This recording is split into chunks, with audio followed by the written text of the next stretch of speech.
Oh, what's going on, everybody? Welcome to episode 363 of FloWrestling Radio Live. I'm your host, Christian Piles, joined as always by my mainest man from the basement, from the Gloom Tomb, the greatest podcast studio in wrestling, Willie Saylor. What's going on, buddy? Gloom Tomb. I'm ready to go here. He's ready to go here. NCAAs, in case you missed it, we're last weekend, and I'm pumped about it. ICYMI, NCAAs just happened. To my left, we got Danny Roy Lobdell Jr. Across the way with the Eagle and the Bronco, provided by one Casey Kreider, the Pro Bowler, who I met for the first time. That was awesome. Stephen Kyle Brackey. And how awesome was he? He's great. It's a man. We had lunch with him, and it was a great time, him and his father. That would be awesome. He told some hilarious stories. Classic NFL stories. Okay. So I want to start the show real quick. Something kind of sad, but I figure you guys would want to know about this, and I know the wrestling community comes and helps our own really well. Michael Sprague, American University wrestler, lost his father just shortly. He was at NCAAs, his father, and he passed away suddenly on Thursday. And just obviously a devastating day for Michael. And you know, he lost his mother 9 years prior, and now, you know, he's a college student without either of his parents. So obviously a horrible situation, and not a great way to start the show. But we're gonna put the GoFundMe for Michael in the minutes here, and I know Brackey retweeted the GoFundMe yesterday. So anything you want to do, feel compelled to help out Michael. Would encourage you to do so, because you know, now he's a guy, no parents, and probably really dealing with something really tough right now. It's kind of been unfortunate this year with some of the different things that the wrestling community's had to go through. We've had to start the show with Richard Perry. We've had to start the show with Willie Mix's father, with Michael Sprague's father, with Coach Smith's father, with Ty Smith, the Drexel wrestler. So we've been trying to get these, GoFundMes out and these memorial pages out. And again, just any way you guys can help, please do. Yusuf Hamida, too, lost his grandfather and his mother within like a 2-week span. So some prayers to all those guys. Absolutely. Now, with that said, we've got a lot to get into, because NCAAs were a doozy, a humdinger. And unfortunately, the brain trust rules makers made themselves really the subject of so much of the discussion here. Between poorly written rules and bad calls, that seemed like what we were focused on so much of the time. From bad stall calls with Stoll Paris to DeSanto Pletcher, to the hands to the face calls, to questionable takedowns or inconsistent takedown calls with Nolf versus Hiley versus DeSanto Pletcher. It seemed like that was what was discussed so much time, even in the finals, where we've got coaches throwing challenge bricks asking for hands to the face, because this became a point of emphasis and became a free point that everyone's now coveting, right? And as a result, that is what's being talked about in our sport, instead of the great wrestling that's happening. And the really sad thing is how coaches are now focused on these points and earning these points, these fake points. I'll call them fake. It shouldn't even be a thing. Shouldn't be a thing. I mean, the officials turned it into a thing. The officials turned hands to the face into a thing. It was never a problem before. Never a problem. And now it's yeah. No, go ahead. Other than when there was serious, repeated use of it. Okay? Yeah. I don't know if maybe certain coaches, or like 60 of the 75 coaches, went to the officials and said, Zane Rutherford puts you off. Okay, maybe that was it. But there was no problem with hands to the face other than that. And now it is an interloper into every single match. It's a complete distraction. I mean, it's snuck its way into every single match, where it's now like a standard thing. Okay, you got takedowns, you got reversals, you got hands to the face, you got near fall. No, it should be a rarity. Absolute rarity. And they ignored their own points of emphasis The point of emphasis was like it needs to be intentional and clear and what. And first of all, that's a stupidly worded thing, intentional, because now you're asking the officials to measure or figure out what intent is. And with Alec Pantelio's hands to the face, it was borderline at best, borderline over the eyes, borderline. And that's when you're going to insert yourself in the NCAA quarterfinals in a match where he has a 1-point lead. You're going to send that match into overtime. The side ref who spends their whole time with their hands in their pockets, not helping out at all. This is the time that the side official is going to get involved and call a hands to the face. That's the exact opposite of your purpose. Okay, you should be looking for anything else. And the rules. Let's be clear. And the officials, will inevitably say, Flo just likes it. It's not. Why don't you pick up the butt? Why don't you put on the stripes? Listen, I didn't sign up for it. You signed up for it. Make the appropriate freaking calls. Okay. So the officials. The reason the rules are the way they are is because the officials don't want to be put in the spot. The officials don't want to call stalling. That's why there's these stupid edge warning calls and on down the line. So they want everything written. They don't want to be a point of emphasis. They don't want to step in. But they do want to step in on a hands to the face that's borderline, that's a typical I rush and tie you, I post on the head. That's when you want to make your presence felt. To cause a match to go to overtime? And they want to and they love to make their presence felt in the third period. And I'm sorry, I watched Dayton Fix and Mark Hall evade early action. I watched Mark Hall especially, right? He was evading and Zahid was all over him, and they wouldn't hit him. They would not hit him, And then Zahid gets the lead, and we can talk about that takedown that Zahid got, because that is certainly questionable as well. But and now Zahid gets a lead, and then now he, for a minute, 30 seconds, is evading, and now all of a sudden it's stalling, and they're going to call him for it. I just thought they made themselves the subject of this. They made themselves part. I mean, you look at the questions we get. That's what people are fired up about. We're sitting there on the front row. We got coaches coming to us saying, you've got to talk about this. This needs to be discussed. So it's not just something that we're fired up about. Division I head coaches are fired up about it. You guys back at home are. Look at the rule we're discussing. We're discussing edge stalling. We're discussing hands to the face. We're discussing all the things that we're discussing are the things that they implement. The danger rule. These are all things that they implemented in the last 3 or 4 years. Well, and they wanted to go to these changes, and they still don't have it figured out. And it's the word that comes to mind is self-inflicted. They wrote a dumb rule that the moment Willie and I read it, we said this edge rule is so stupid. And for years, it's been showing itself how stupid it is, how inconsistently it's called. Even in the same match, same exact match, same things happens with the same wrestlers, and they'll call it differently. How are you supposed to strategize if you don't even know at certain points in the match how an official is going to interpret something? 1, 2, the hands to the face is totally self-inflicted. Okay, and now the edge stalls.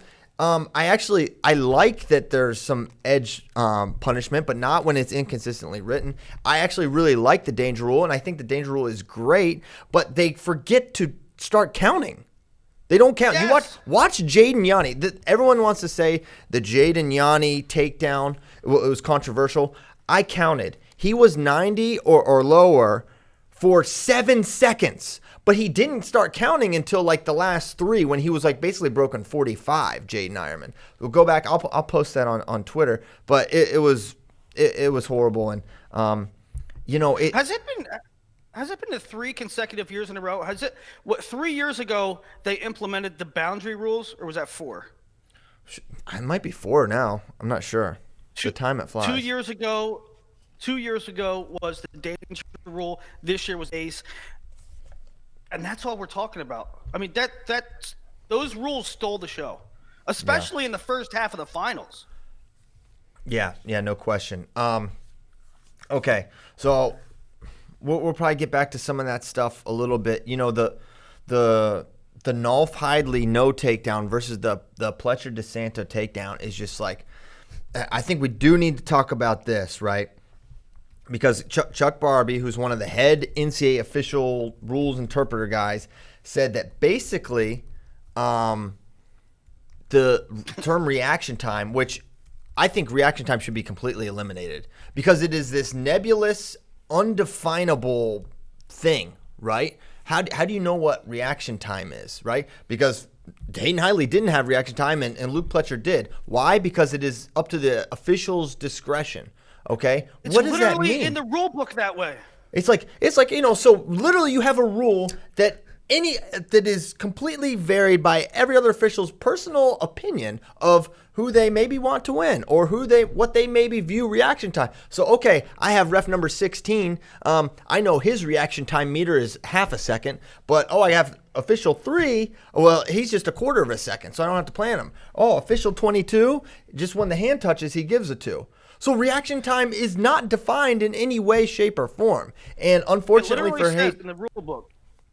Yeah. It literally says in the rule book, guys. Find another rule in any sport that says this. Reaction time is at the discretion of each official. What does that mean?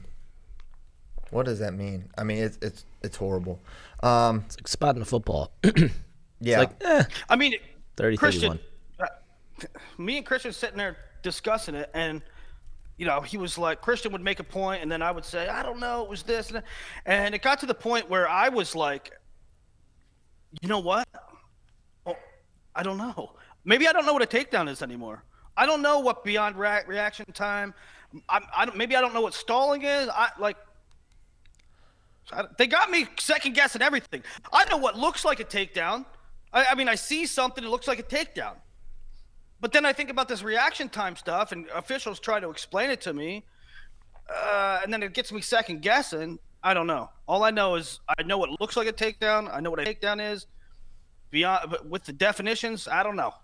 Yeah.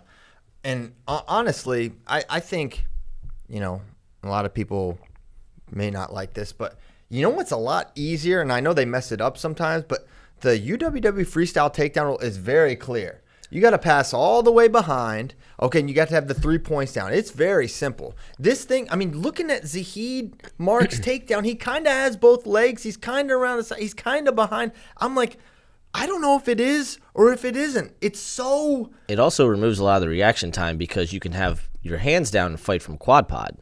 Yeah, there's not... So there's a lot more... It's a lot more definitive because it's like, okay, well, my hands are down, but I'm still on my toes, so I'm okay. And so there's no like my hands touch and then I go to break the clasp.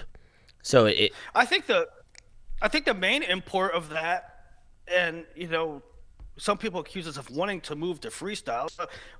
I don't want to move to freestyle. In fact, I don't want to push out rule. But the main point of Christian saying that or Irvin that is at least they have a clearly defined thing. Yeah. Give us something definitive. Okay. I think we should should we go weight by weight and just kind of talk about the story of each weight class? What was interesting? Starting at 125 pounds. I tweeted it and I'll say it. I'm done picking against Spencer Lee. Yep. Not gonna do that one again. Clearly the guy just turns it on, but when he's got to turn it on, to me, maybe this is wrong. But I read this view this him just being able to be like, poof, I'm the best and I'm way better than everyone. He wasn't in a competitive match the entire time. There was no competitive matches, right? I mean, we were hearing even through Big Tens this illness, this thing, this that. He's clearly fine. He just ramped it up when he had to win and he won, no problem, right? So he's the best guy, and it's kind of what we said after Midlands, right? After Midlands, we were like, okay, yeah, he lost to Seabass, but none of us changed our picks except for Nomad. And then he lost a pitch, and I was like, no, okay, that's it. I'm not picking him because this is different, right? This is a little different. Now we're seeing it extended. We're not seeing that super freak Spencer Lee. And then he has Big Tens where he looks good and he kind of dominates Russell, but he's not turning him. A guy he tech-falled the year before. And then he loses to Seabass and he kind of faded at the end, even though he probably should have won because that wasn't an escape, but whatever. We won't get into that. And I'm still like, he's not all the way back. I don't think he's running this gauntlet. And I don't think he can beat Pitch in the semis. And then he pins Sean Russell, and I was like, oh, boy. And then he gets the takedown against Pitch, and you're like, this is over. And I had the same feeling watching Zahid, because I think all of us did any of us pick Zahid to win NCAAs? Nope. We all picked Mark. And there was a clear consensus after we watched that semi. We're like, we messed up. Zahid's winning this. We all were like, oh geez. But at the same time, same with Spencer, same with Zahid. At no point this year had we seen those individuals. At no point did we see next level Zahid, and at no point did we see that super freak Spencer Lee against elite competition. We never saw them do that. So I don't feel like, oh wow, I'm so stupid for picking that. Maybe a little bit. I am stupid, but I don't think I'm stupid for picking against Spencer and Zahid when all they showed us all year long was that they weren't what they were the year prior, right? But sure enough, they were clearly the best two guys. Now, maybe it was Zahid and Mark is a little closer than that. But still, things can change and guys can just raise their level at NCAAs, and that can't be discounted. So beyond that, at 125, which is really, the first two weights were so fun. But, Jack Mueller, how about him? His run to the finals, taking out Bresser and dominating Sebastian Rivera. It was outstanding. Willie, some of your takeaways from 125. Well, I thought, while Spencer cruised, I do still think there's another level to him that he hasn't gotten back to yet, which is how scary is that? Yeah. Feel that way too? I felt like he dominated. There was no question. It wasn't like there was any controversy or anything. He smoked everybody. But I still felt like in certain positions, the optimized Spencer finishes that takedown or this or that, or he gets a turn here or something. So I think that's really scary. I think he did have to work his way back from something. What it was, I don't know. But he's back, and I'm interested to see him in freestyle. Well, that's my question. Are you hearing anything about that? Because he looked better a year ago and did not wrestle freestyle. That guy was absolutely murdering everyone at NCAAs, and then he just stopped. He didn't wrestle. So I don't know why we would expect him to wrestle freestyle. I don't know what's different year over year. Well, he had in the post-match interview, and it was very interesting. I don't know what to take away from it, but he said, "What's next for you?" He said summer wrestling, which means freestyle. We'll see how that goes. Yeah, I don't know what that means. You know what that means? Yeah. Takeaways on the rest of the. It was fun, but a lot of it was not earth-shattering. I think we all were really impressed by Mueller in his matches against guys that shined all year long. Bresser had a close one with Rivera, but Mueller was the one guy that we didn't have a gauge on, really. Right? He didn't wrestle anybody this year. And that's the other thing. That's why I don't feel like, oh wow, I should have seen sleeping on Mueller. No one slept on Jack Mueller. It's like how would we know? It's not like he made the semis as a true freshman. He DNP'd last year, and then his only win was over Sean Foz, who, by the way, did not place. So no one slept on him. We had no idea. Everyone knew he was good. I don't think anyone here had him to not place. Right. And we acknowledged he was a wild card, but no one. I don't think anyone was like, okay, we really doubted him. It's just like, well, we don't really exactly know, Jack. And man, he showed out and did a good. What was interesting, and I think this speaks to maybe the level of freakiness of Spencer Lee. He had that crossface cradle locked up for a while, right? He had it locked up for a while, and he didn't even attempt to take him over. I don't know if he felt something strange. I would love to talk with Jack and be like, what was it like after he locked up that cradle that you didn't? Because sometimes guys will jump sides and bump into the hip. But he didn't even consider that. So I found that really interesting. But yeah, great run by Jack Mueller. I think most of us had 7 of the 8 All-Americans right. Rayvon Foley being the one that and I snuck in, and he was like the 9. Well, yeah, I feel like we all kind of had Rayvon as that like number 9 guy in round 12, and he had taken 2 losses at the end of the year. He med forfeited out of Big Ten, so we're like, if he's not 100%, how can you pick him? Yeah, I'm with you on Mueller. Like, I had all kinds of conversations with people. I was like, it's not that I don't think he can win. I've seen more of the other guys, and you know, I want to get that freaking ACC deal so I can watch more of these guys during the year.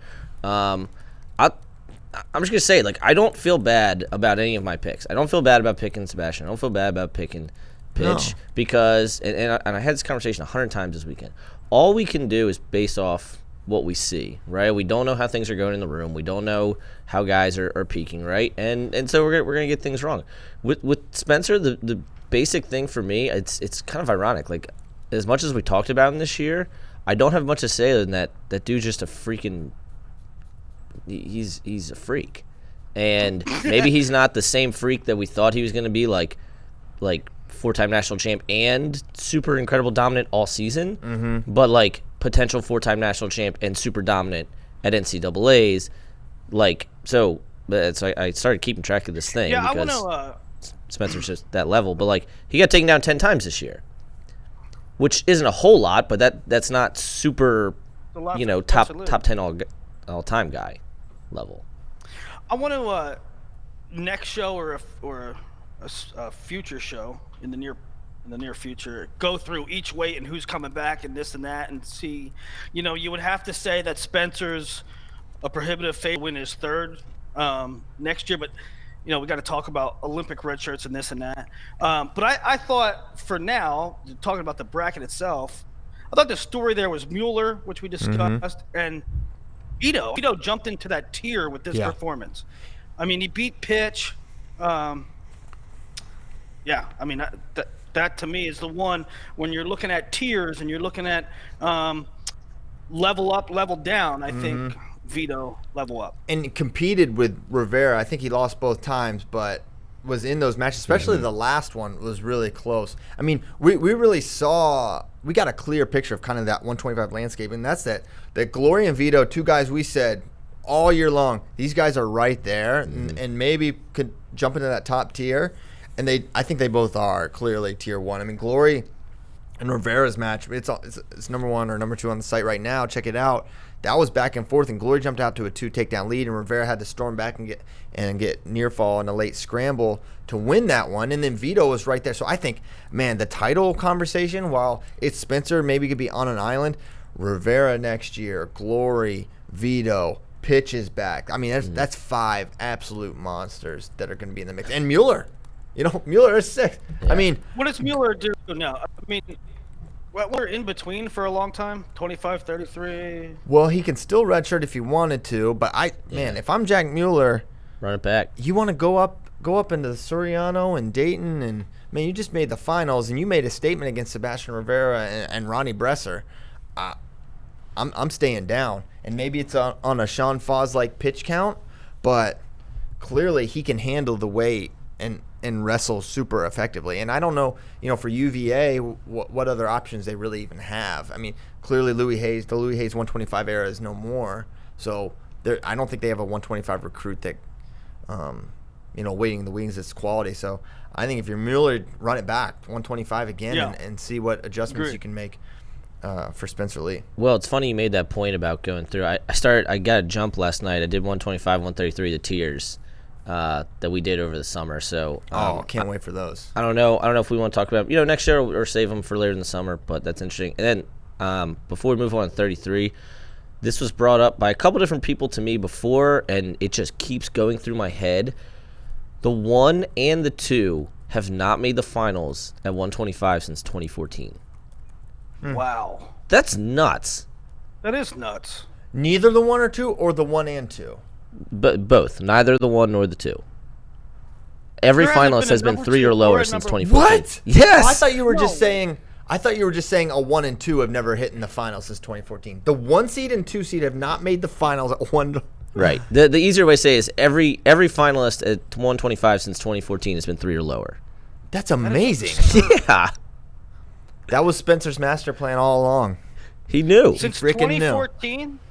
Yeah, And I'll when tell it you, was Delgado, Nico, I maybe? bet you there's a- or Nishon, yeah. Nishon. I bet you there's a sample size. I mean, I bet you even going back farther, you have similar results.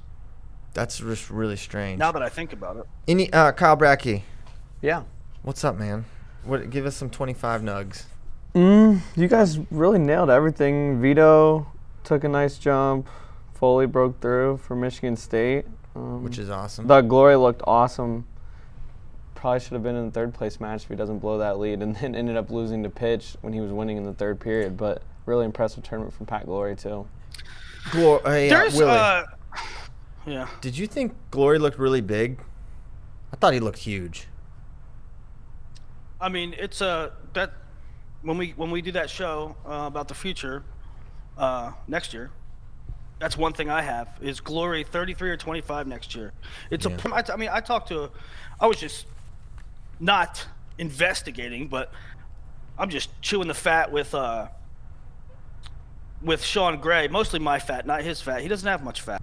No. But I was talking to him. I was like, hey, what's the pool like for Glory? I'm like 33 next year, 25, and he's like, it's a good pool, but he's disciplined and he does it, and then he gets it done.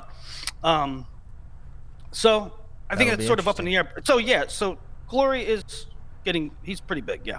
Yeah, and I was telling CP this, they're 33 this year. Most of the year, Jonathan Gomez, he didn't qualify. They got Sean Pearson coming in, right? He just won Pennsylvania States, wrestled at PWC. So, it's going to be a matter of, do they like their lineup better with Pearson and Glory? Do they feel Glory can place at, that meat grinder of weight that brings back still a lot of guys? And how much Gomez progresses over the summer. So just things to keep an eye on there in Princeton. Yeah, I think every time I go through it and I'm looking at the placers and I'm looking at who's returning, there's so many moving parts with good red shirts or true freshmen that are coming in and guys that could take red shirts or guys that could take Olympic. Like, let's just leave next year's talk to we got to sort out a lot of laundry. Yeah. Mm-hmm. So let's go to 133 pounds, where laundry was grabbed. Actually, I don't know. So, all right, I don't even know where we begin with this weight because it was drama. It's great. I mean, it really delivered in terms of the drama in which we'd been discussing much of the season. We had Pletcher makes it to the semis. He runs kind of a mini gauntlet there, beating Bridges, and then Philippi falls to Fix. Dayton. Well, how about that?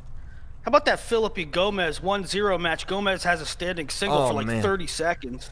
That was a crazy one. And how about both of those guys not placing? I mean, Gomez certainly was realistic being the 13, but Philippi after the year he had to go down. But that was it was known. I mean, it's almost like it was going to happen to someone at this weight, where a really good seed who had a really nice year was going to struggle. And Mickey, he's super good, but when you play it close, when you play that game a lot, when you try to win a very specific way, you're rolling the dice, and you got Roman Bravo Young as a super talent.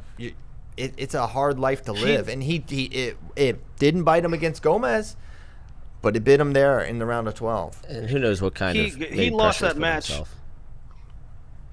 RBY, Mickey lost to RBY in the blood round in the mat right in front of us, and the look on Mickey's face when the final whistle blew, I mean, I wanted to curl up and cry for him. That was one thing. He was heartbroken. Yeah, it was. So you have you watch a lot of wrestling, you know these guys, and you have guys you kind of you sort of root for, you'd like to see do well, and just during the finals, you have guys. Oh, I'd like to see this guy win.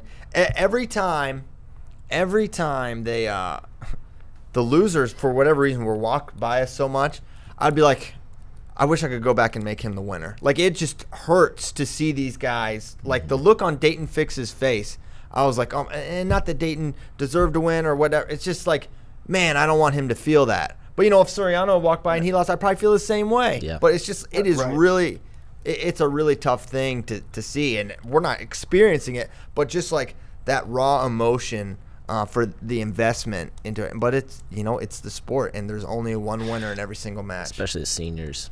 Yeah. Oh, yeah. So Soriano beats Lezak. Let's get to the finals. Soriano Soriano beat Zach, and it was sort of like you said about Zahid earlier. It was like, okay, Zahid's on this level today. He's on this level this weekend. Like, so when Soriano did what he did and the way he did it to Lizak, I was like, okay, Soriano's feeling like that this weekend. But he annihilated Lizak last time too. I know, but just eyeballing it to me, you didn't think earlier, like pre-evening, we're like, okay, Soriano's clicking. I mean, I thought he was clicking really offensive. I thought he was clicking at Big Tens, and I thought he was clicking against Lizak. Yeah, I don't know. It wasn't. That was your interpretation. Mine was like, all right, he's wrestling how he's been wrestling. But yeah, he did look good in that match for sure. But I guess I viewed him differently than you did maybe coming into it, and that's probably. I thought he looked good at Big Tens. You know, you were there. You were up close. I wasn't, but at NCAAs, you know, I knew he was wrestling well at Big Tens, but at NCAAs, I'm like, I was really offensive, and it was. I don't know. I felt like this version of Soriano is going to be tough for anybody to stop, and you know, he ultimately gets to the finals. He beats Micic in a match that wasn't very. I don't know. I mean. Thoughts on Micic and Soriano? I don't think Micic really was ever terribly close to a takedown. So Nick, I mean, we said it. If Nick can figure out the finishes, he'll win, right? Because he had many opportunities in the last one. He figured out the finish, so he won. I looked at Soriano because again, we talked about this before they had the match at Rutgers. To me, it looked like Soriano evolved a little bit this year. In terms of his finishing, or maybe not evolved, but got better. What he looked like he progressed in some way, and as the season went on, and that's when it was like, oh, okay, this is a little different guy. And for me, that was what stuck out the most about, you know, I know you guys were arguing about what level he was at, but to me, it was like there was clear progression and evolution, and whatever we talked about the rules a whole bunch. To me, Soriano wrestled better for those 3 days than Dayton did. Yeah, I think that's unquestionable, and. Man, I guess we can just get to the final, right? Just get to the final. It was, I don't know. There's like 10 stories in this. There is 10 stories. One, Oklahoma State tried to get a hands to the face in the first period. That was a weird thing to me. I'm like, is that what we're? That's what I was like. Is that what we're focused on? Is that what their minds at? Because. I don't get that because I don't think Dayton needs that. I don't think you need to win that way. And more than anything, it didn't even happen. There wasn't even a hands to the face on Nick. It was like they're like approximating. All right, this is close. Let's get our point. Let's use our brick here. And I thought that was that to me was like I can't believe they're doing that. What did you think, Willie? Especially with their Latins. I didn't understand it at all. One, it's like is that where you're going for? Why are you going for that? Mm-hmm. And I don't know. If you combine, first of all, Oklahoma State's challenge situation to me wasn't the best, most properly used. One of their challenges they lost in round 1 or round 2, trying to get a major. It was a 7-point. Oh, is that what it was? It was going for a major to attack, trying to get a near fall point or something like that. Yes. It's like you're only trying to pick up a half a point, and they lost the challenge for that. I mean, it's not worth it to go for a half a point. Half a point max is your max benefit, and the thing you can lose is so that was really strange. And then seeing them use a challenge for that, I was like, seeing them use a challenge in the duel.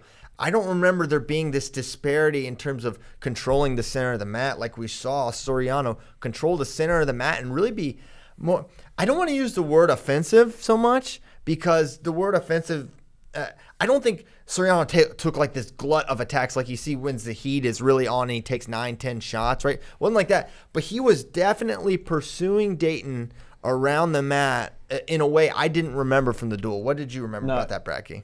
The duel definitely wasn't like that. Soriano took ground the entire time, and you felt like he had Dayton on the ropes, and like almost like the takedown was almost imminent. He had him biting on his fakes.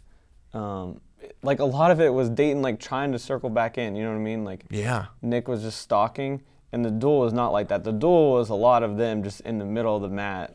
Hand fighting. Yeah, exactly. Standing there and pushing on each other. So it looked like more urgency from Nick.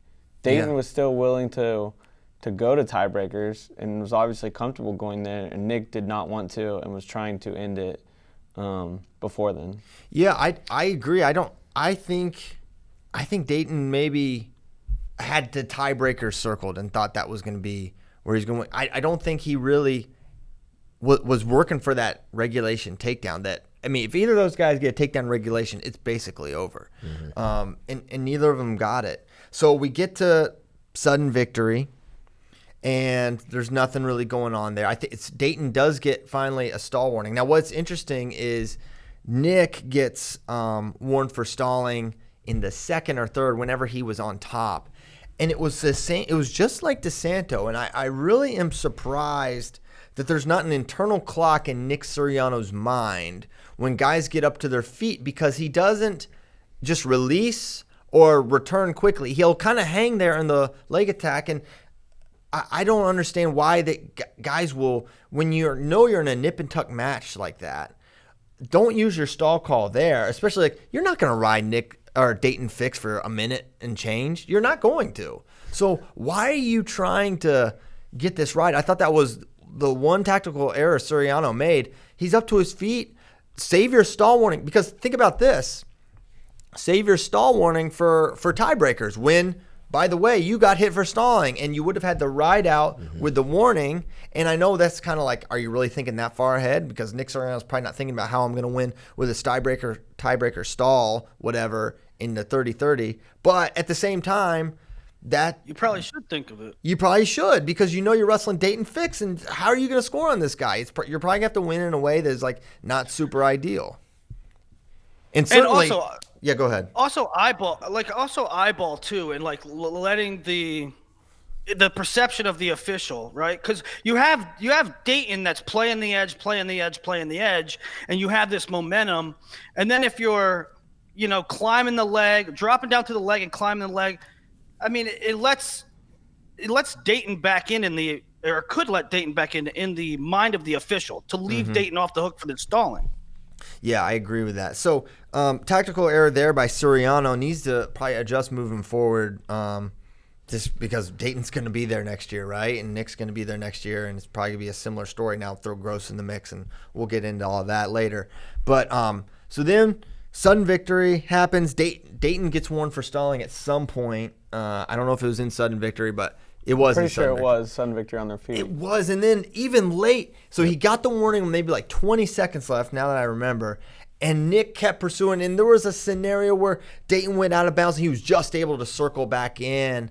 And I don't think they would have called it. I don't think the officials would have had the you-know-whats to raise their fist and decide it like that. And then I would not want them to. That would be horrific.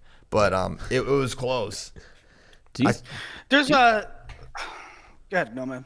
I was just gonna say, do you feel like Dayton got, I don't know how to word this, but like too caught up in the game plan, or yes, the like you were saying, like circled winning it in tiebreakers, almost because he was like, I can't shoot on this guy, because if I do, it's gonna come back to bite me, which is so odd, because that is the last thing I ever think of when I think of Dayton Fix. I think that you can beat that dude, but you're going to have to kill him. And he's going to go out there and fight and compete. And that was the one time, and not that he was like scared, but just like that he was trying to play the game a little more than I've ever seen Dayton wrestle.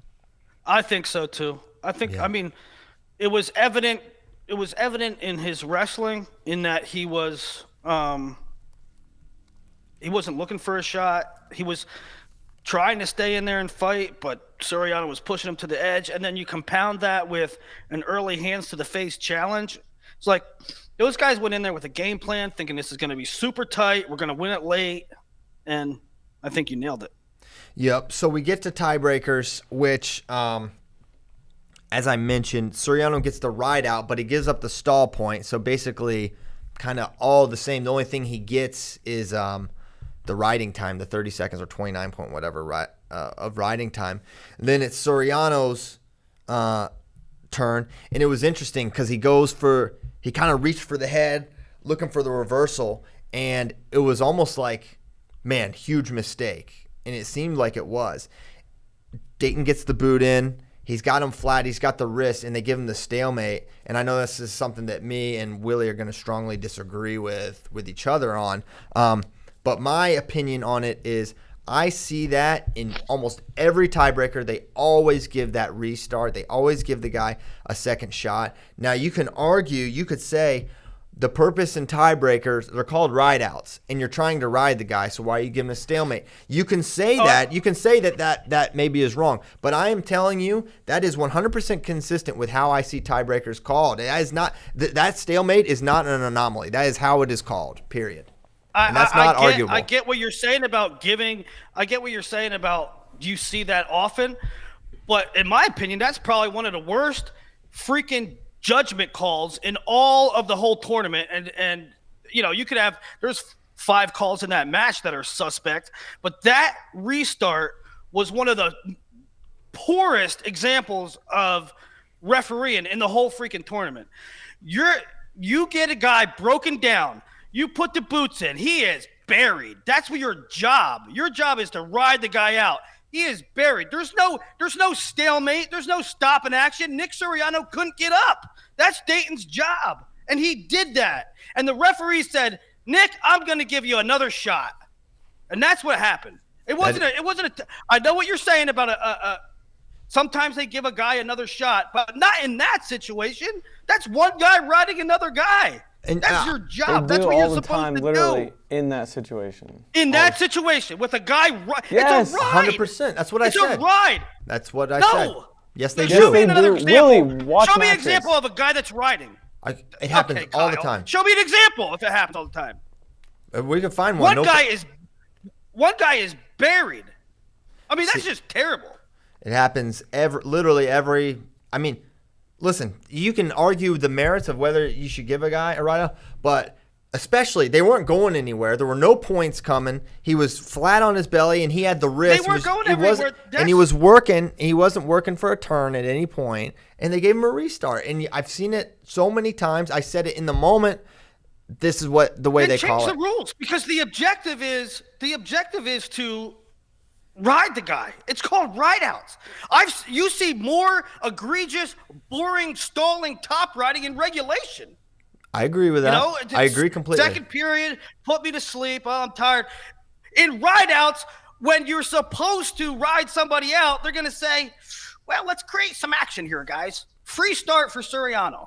Dumb. And I'm not saying it's Suriano. I mean, I'm saying overall, if they got to clean that up. We've said for 10 years, overtime rideouts. The rules are different. Oh yeah.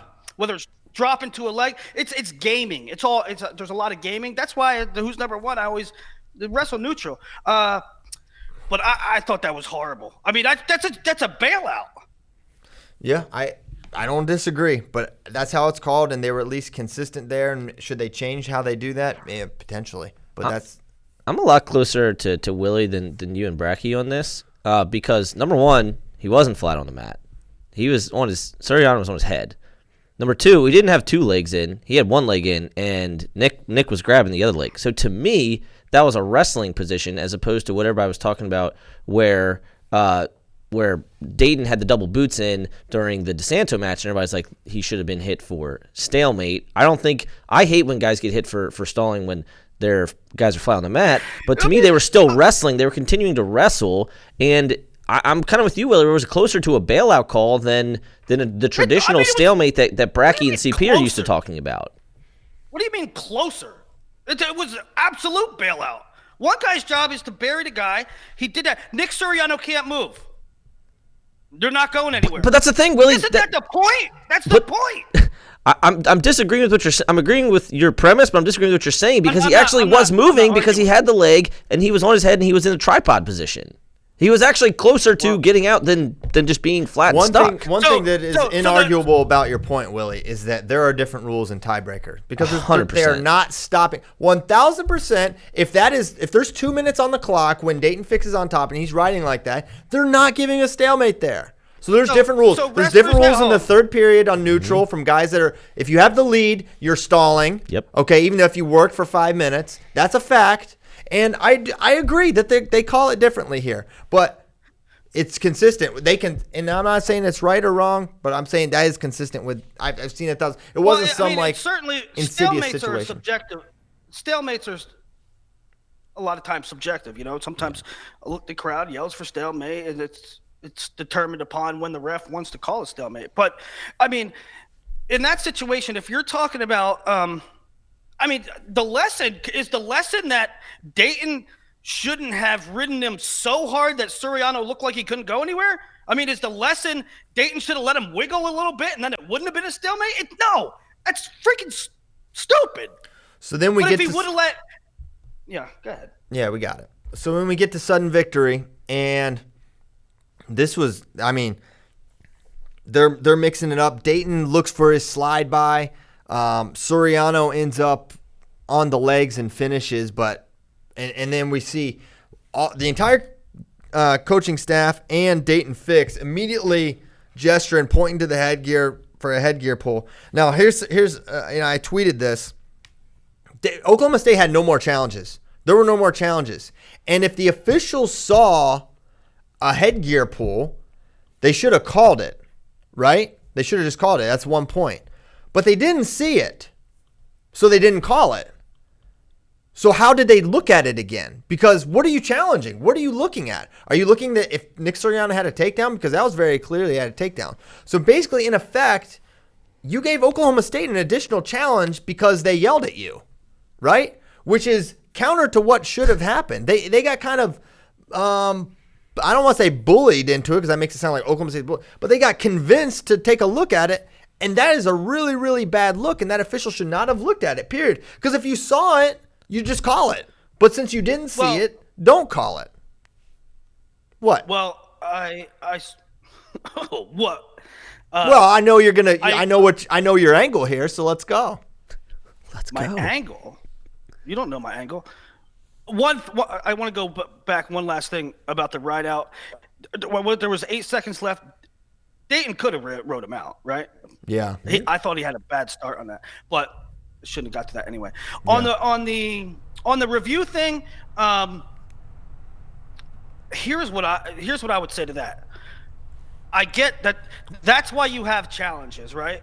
If the referee never looked at it, I wouldn't have said anything. I wouldn't have said it is incumbent upon him. I wouldn't have felt bad about it. Maybe they didn't deserve it. Maybe that's why Oklahoma State should not challenge for a half point in round 1. Mm-hmm. Maybe that's why they shouldn't challenge hands to the face in period 1. But ultimately, if you're a referee in the NCAA finals, and don't you want to just get it right? Well, to that I say, Willie, Nick hands were inside the headgear.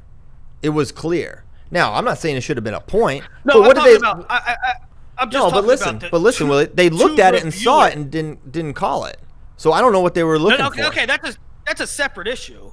I think that's a separate fact. I'm just talking about the decision to review it or not. Right? If they don't review it, I don't really. On one hand, you can't blame them because Oklahoma State used up their challenges. If they do review it, then get it right. And there's video. It's on video. It's black and white, right? I mean, what do you think about the headgear pull itself, Christian? Well, I mean, there's the comment of, it has to be incidental, etc. Did he intentionally do it? Who said that? No, man. Sorry, I was exaggerating I smacked my. So you hit the mic. Well, no, it has to be, incidental contact. It's almost like hands to the face, right? Where it has to be clear and it has to be. Here's the thing that no one's talking about enough. Dayton stopped wrestling. I couldn't believe it. That was the when point I I was just saw about it to live. When I saw the takedown, and I saw them do that. I thought in my mind, because we're kind of far away, you can't see all the details. You think, man, maybe he really, for him to get in that clean, maybe he had the headgear like Zahid and just pulled into a nice takedown, and that was why he scored. He had Soriano's wrist with his right hand, I think.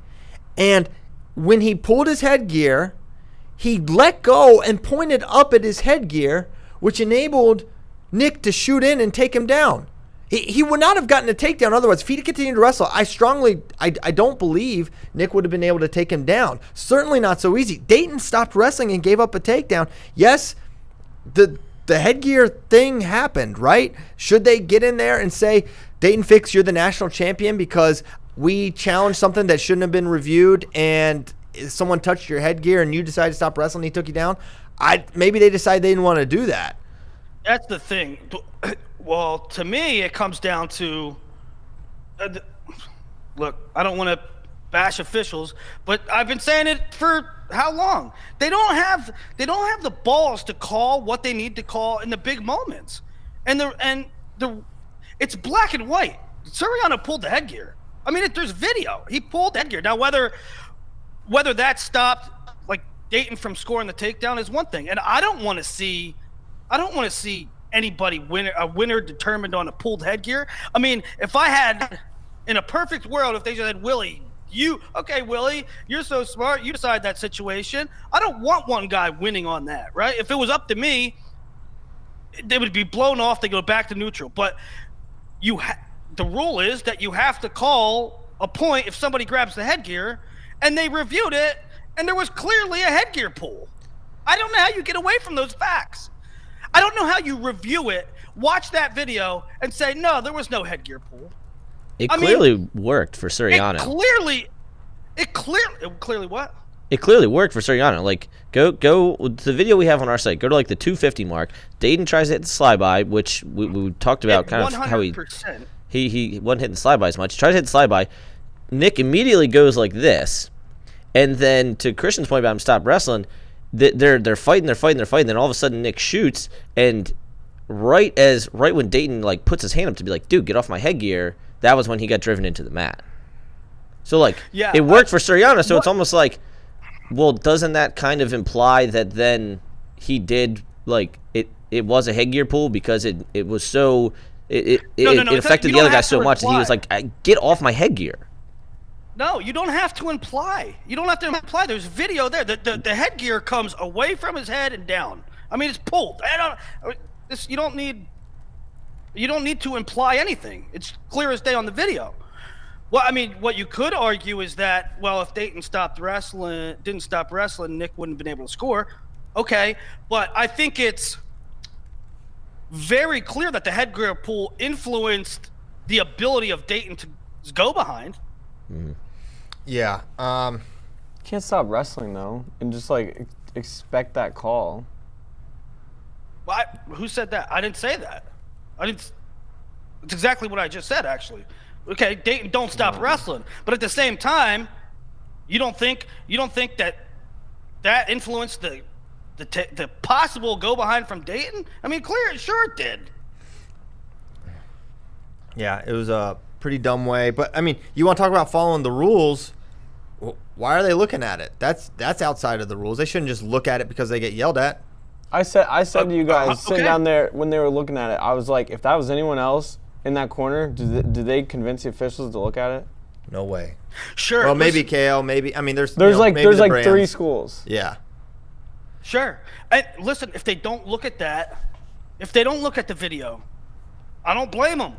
But they did, and then they lied to America and said, no, there was nothing there.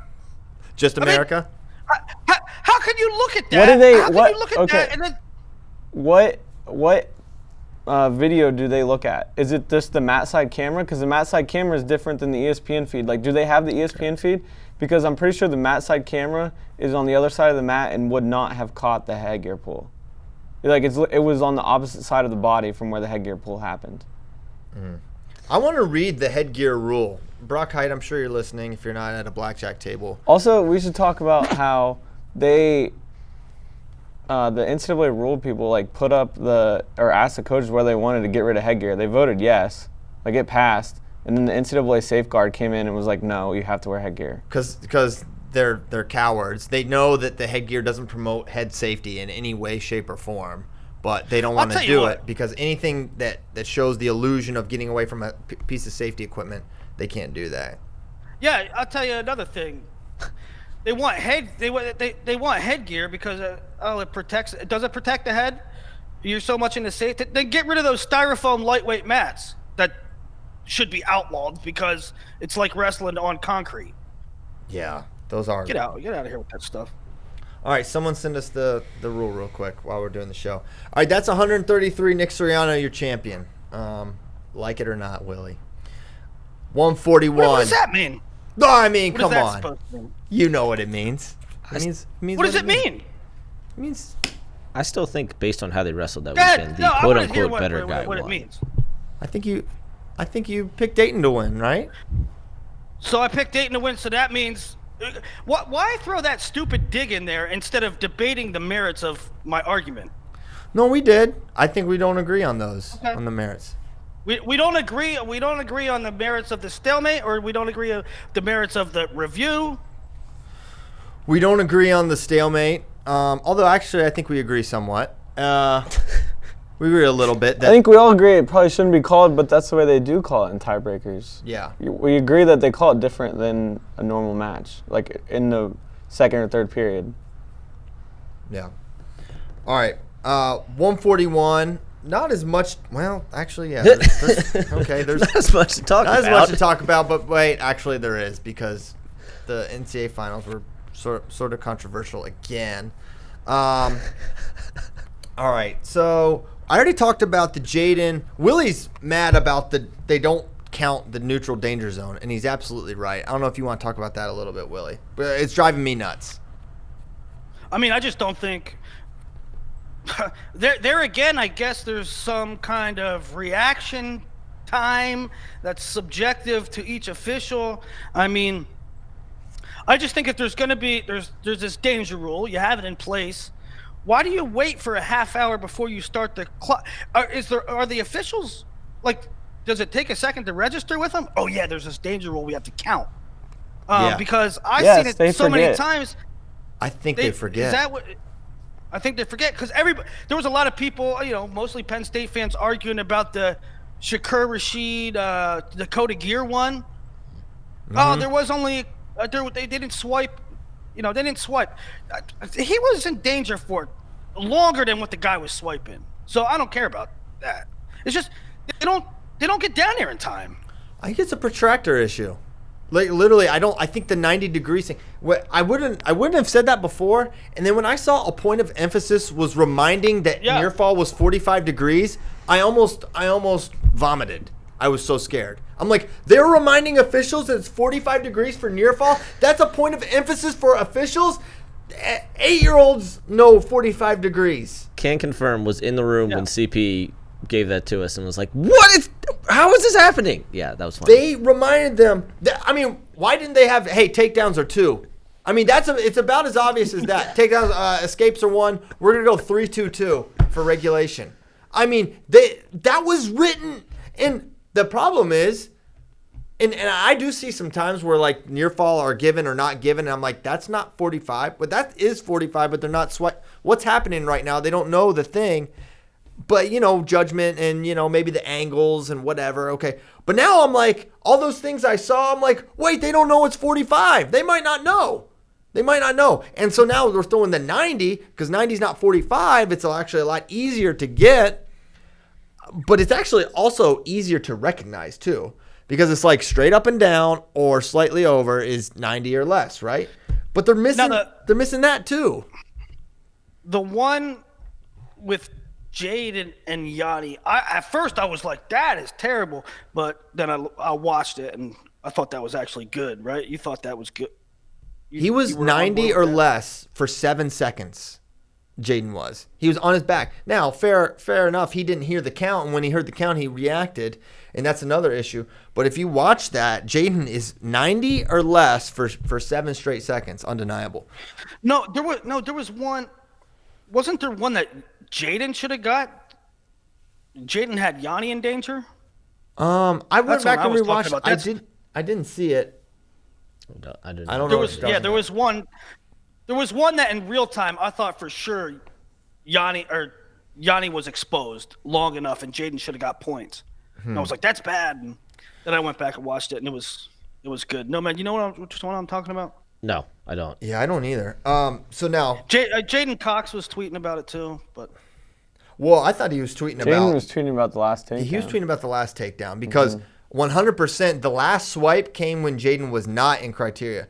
But I never saw a scenario where Yanni was on his back for 3 seconds or more, or break on 90. So let's get to the final though.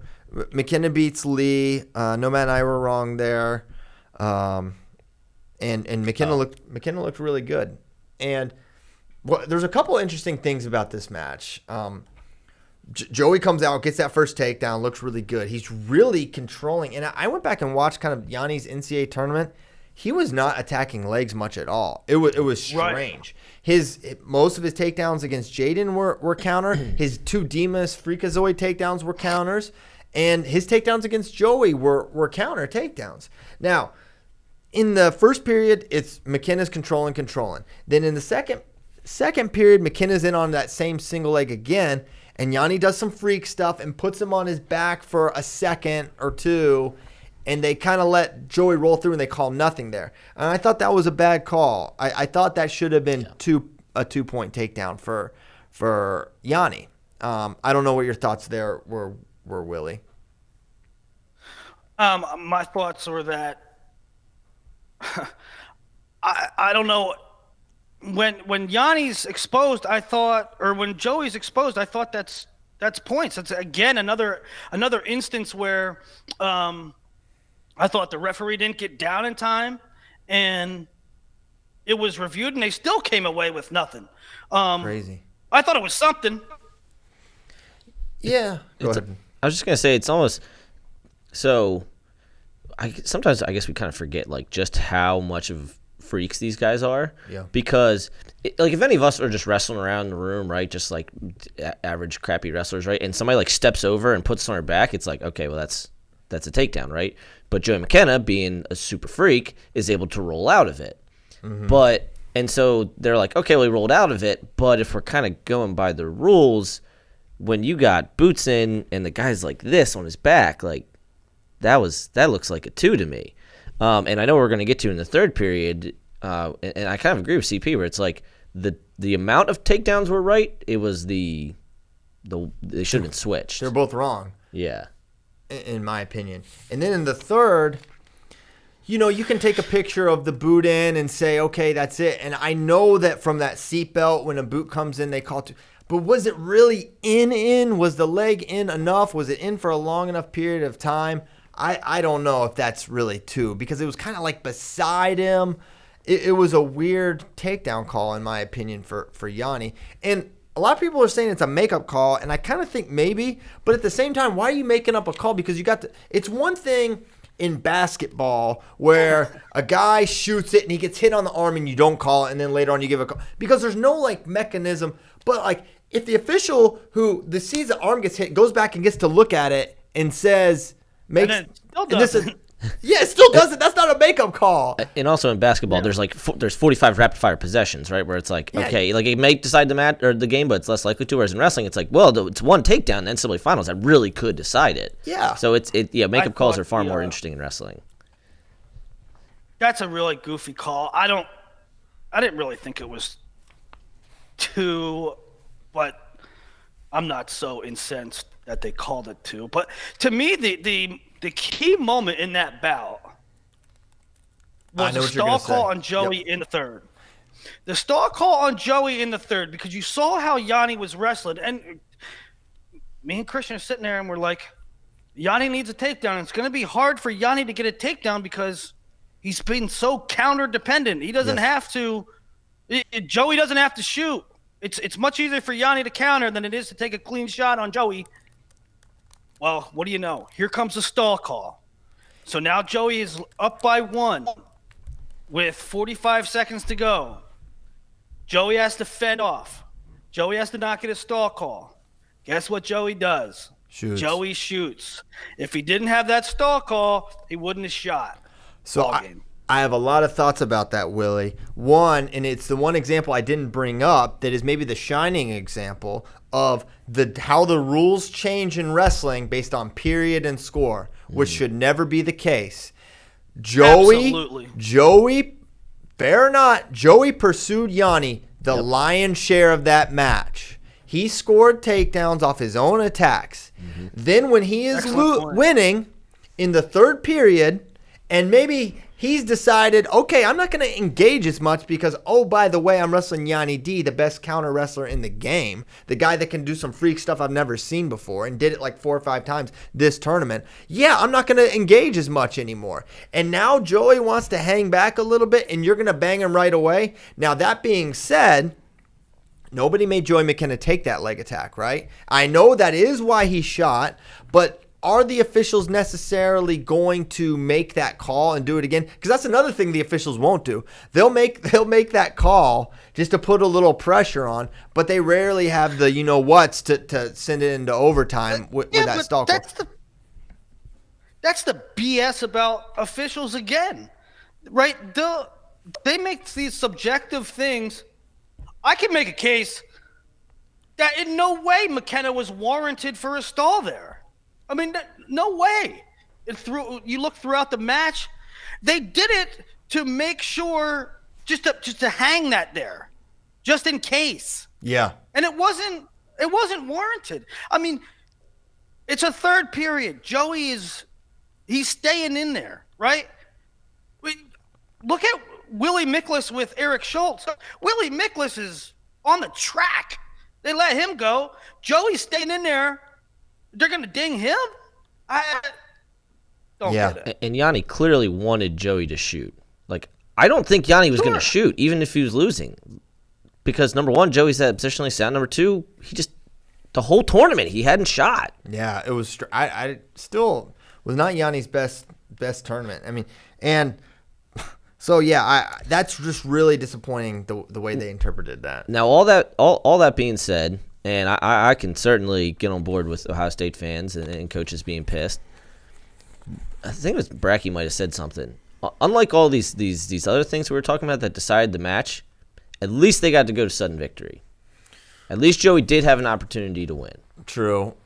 I think in terms of skill measurement, we got to see a fair match in terms of like who did the most. And Yanni got that late takedown. It was a legit takedown in sudden victory. Should it have been there? I don't know. I think yes. I think it should have gone to sudden victory based on the skill both guys performed. However, there's certainly some questionable calls here, and we don't want to talk about this, but the fact is they made the calls, right? And they raised their fist, and they made Joe. I mean, I won't say they made Joey shoot, but we all know what happened. I know the Ohio State coaching staff thinks Joey's not shooting there if he's not warned for stalling. And it's also one of those things, right? We talk about it semi-frequently. They're shooting to shoot, to score, and then they're shooting to kind of buy time, right? And put time on the clock. I think it was maybe Spencer against Mueller that had a really smart one. But the problem is when you're doing it against Yanni, even if you're just shooting to kill time, he can still score. Right. But I mean, credit to Joey and the coaching staff. They made all kinds of adjustments from the duel because McKenna was, if you watch it, he was kind of close to scoring, but Yanni was doing his gyroscope thing. And getting back to something Christian said earlier, like the guys you feel bad for, Joey McKenna's right at the top of the list for me. Yeah. Joey McKenna and Miles Barton right at the top of the list for me in terms of seniors who didn't win. That it hurts. At least Miles has his title though. It was a real. That's one that was tough in that you want to see Yanni keep pace for 4, but you'd like to see Joey go out with a title. He never had one, and he's darn good. Yeah. So that was 41. Yanni, he's 2 for 2 now. 30 or 49. We might have to kick into overdrive a little bit here with the late start. And we only did 3 weights. Did 3 weights. There's 10 in all. 49 though. I mean, there's not a ton to talk about. Nothing went super crazy. The 2 guys we thought would make the finals made it. The guy I think we all picked to win won. He did give up the first takedown, which made it sort of interesting, but at the end, he just had too much, and his ability to ride was a big thing, and he was able to get takedowns. So, yeah, I don't know what else there is to say other than Rutgers gets 2 national champions after what that program's been. And it's got to be validation for Scott Goodale. But you know what? I feel like Coach Goodale, and this was something I was talking about years ago, well before they had Soriano and Ashnault. That guy put good teams on the map for years, well before they were getting All-Americans, when they had Mason and DJ Russo and they had all these guys. And I felt like he wasn't getting enough credit then. I thought he was doing a really good job then. So it's really good to see, because everyone is just so March NCAA results focused, to see him get, okay, not only can I put a good team on the mat like I did in 2011 and on, but now here I'm getting guys to the next level. And I don't know that Coach Goodale is like this super genius X's and O's breaking down film, but the guy has put, you bring in a Donnie Pritzloff and you give him the room and you trust people, and he's a really good leader, and he recruits well. I mean, I think this guy deserves a lot of credit for what he's been able to do at Rutgers. And I think the credit should have been coming for a long time now, but now he's getting it to the degree I think he truly deserves it. And not just Goodell, right? I mean, Pollard and Leo too, right? Yeah. You already mentioned Donnie, but and look, as a whole, this probably wasn't Rutgers' best team of the Goodell era, right? In terms of 1 through 10, but it's validation for them, right? It's almost poetic justice that the 2 undefeated New Jersey State champs won titles for Rutgers. They're blue chippers, like top 5 blue chippers that might choose Rutgers in the next 2 years, and this only makes it more possible that they do. Yeah. They got a new facility coming. In general, you look at programs that can like change the landscape of college wrestling. Rutgers is one, Illinois is another, Fresno State's another, in terms of like hotbed areas that have high school talent. And so, I don't know. I think it's a good thing when Rutgers can be good. So, suck it to all the haters. Mobbing. We love Rutgers. A couple. Shout out to all the Penn State fans that said Nick Sirianni would never win once he left State College. Shout out to them. And Goodell gets trashed on some of these message boards, and like it. You want to talk about development? The Rutgers board trashes him all the time. They're idiots too. How about Scott Del Vecchio? How about Kenny Theobald? Were those guys supposed to be All-Americans? Well, kind of. Did they don't develop guys? Come on. Get out of here. All right. Anthony Pryor's a 2-time All-American. Machine gun. He really Done is. with you. Done with you. Yeah, go away. Rutgers haters. Go away, Rutgers haters, because you ain't going to find any hate here. I kind of wanted to do the whole show about them. Yeah, someone suggested that. Not a bad idea. Maybe we will. Final X Rutgers. Let's go. That's happening. Can't wait for that. Also, we'll save it for later show, but 149 is going to be wide open next year. Oh, man. Super fascinating.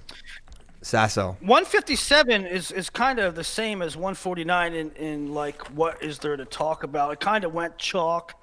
The big one was, well, there's one big thing to talk about. Yeah, there's pretty big thing. One thing I'd like to talk about. There's 2 big things.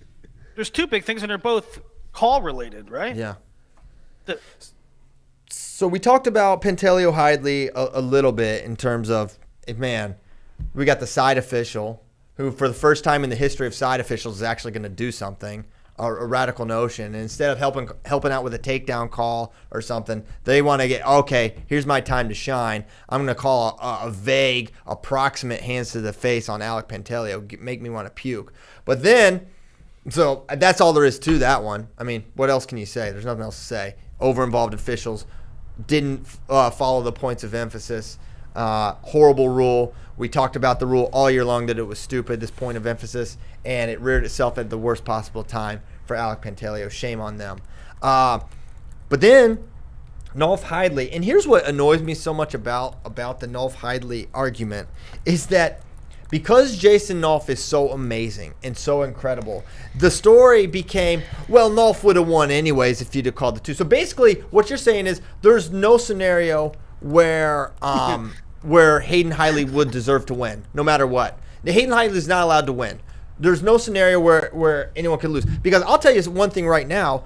The biggest upset of the NCAAs was Miles Martin losing to Max Dean, and there's not even a close second in my opinion. And Hayden Hiley beating Jason Nolf would maybe have been a bigger upset, but it's not by much. And these upsets can happen. And Nolf did not look great that match. It nearly still happened at the end. He almost lost at the end. Yeah. He almost I don't did. So think it would have been.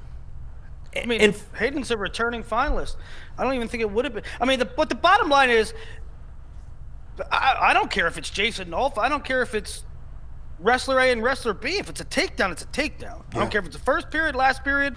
And, you know, when I first saw it, I was like, that's a takedown. I know what a takedown looks like. That's a takedown. And then there's people talking about reaction time, and I kind of got twisted up. I'm going to be honest with you. They kind of did some voodoo stuff on me with the in my brain space. With the reaction time, and then I was like, yeah, maybe it wasn't a takedown. Ask Kyle. I know. I was trying to talk sense into you. Yeah. Yeah, I got voodooed for a minute. Yeah, you talked to the official. Yeah, right. You got voodooed by the ref that made the terrible call. I will tell you the referee's name that was on that mat or on that call his name's Kevin Linick, and I think that Kevin Linick, and I told Christian this way before.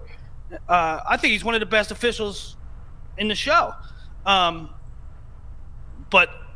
I didn't think that call was right. But I saw Kevin coming out, and he goes, "You're gonna roast me, huh?" I was like, "I don't know, probably. Why'd you make that call?" I was like, "Well," I said, "First of all, tell me this. Did you take that? Did you say this is a me challenge?" He said, "Yes, I did, because I knew right away it was wrong." I said, okay, so you challenged yourself. You reviewed yourself. And I said, what were you reviewing? What was wrong? He said, I called 2, and then I immediately realized I didn't allow for reaction time. Which is, as we already mentioned, a completely indefinable up to the official. Yeah. So Kevin's interpretation of it is completely different than, another one, clearly the one in the Pletcher DeSanto match. So here's one thing that Chuck Barbie said. He said that this wasn't a rear standing position, so control beyond reaction time is required.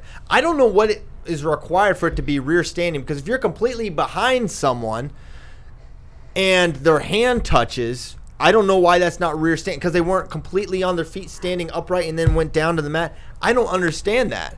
Because if I'm in a single leg back and I finish backside double and a guy comes up to his feet and then I put him down, is that rear? What makes something rear standing? That doesn't make any sense.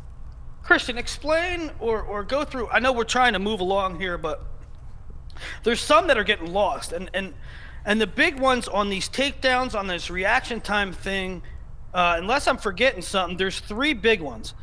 It was DeSanto RBY, Pletcher DeSanto, and this one here. The DeSanto RBY one, I'm not as sure about. I haven't got to really analyze that one as closely.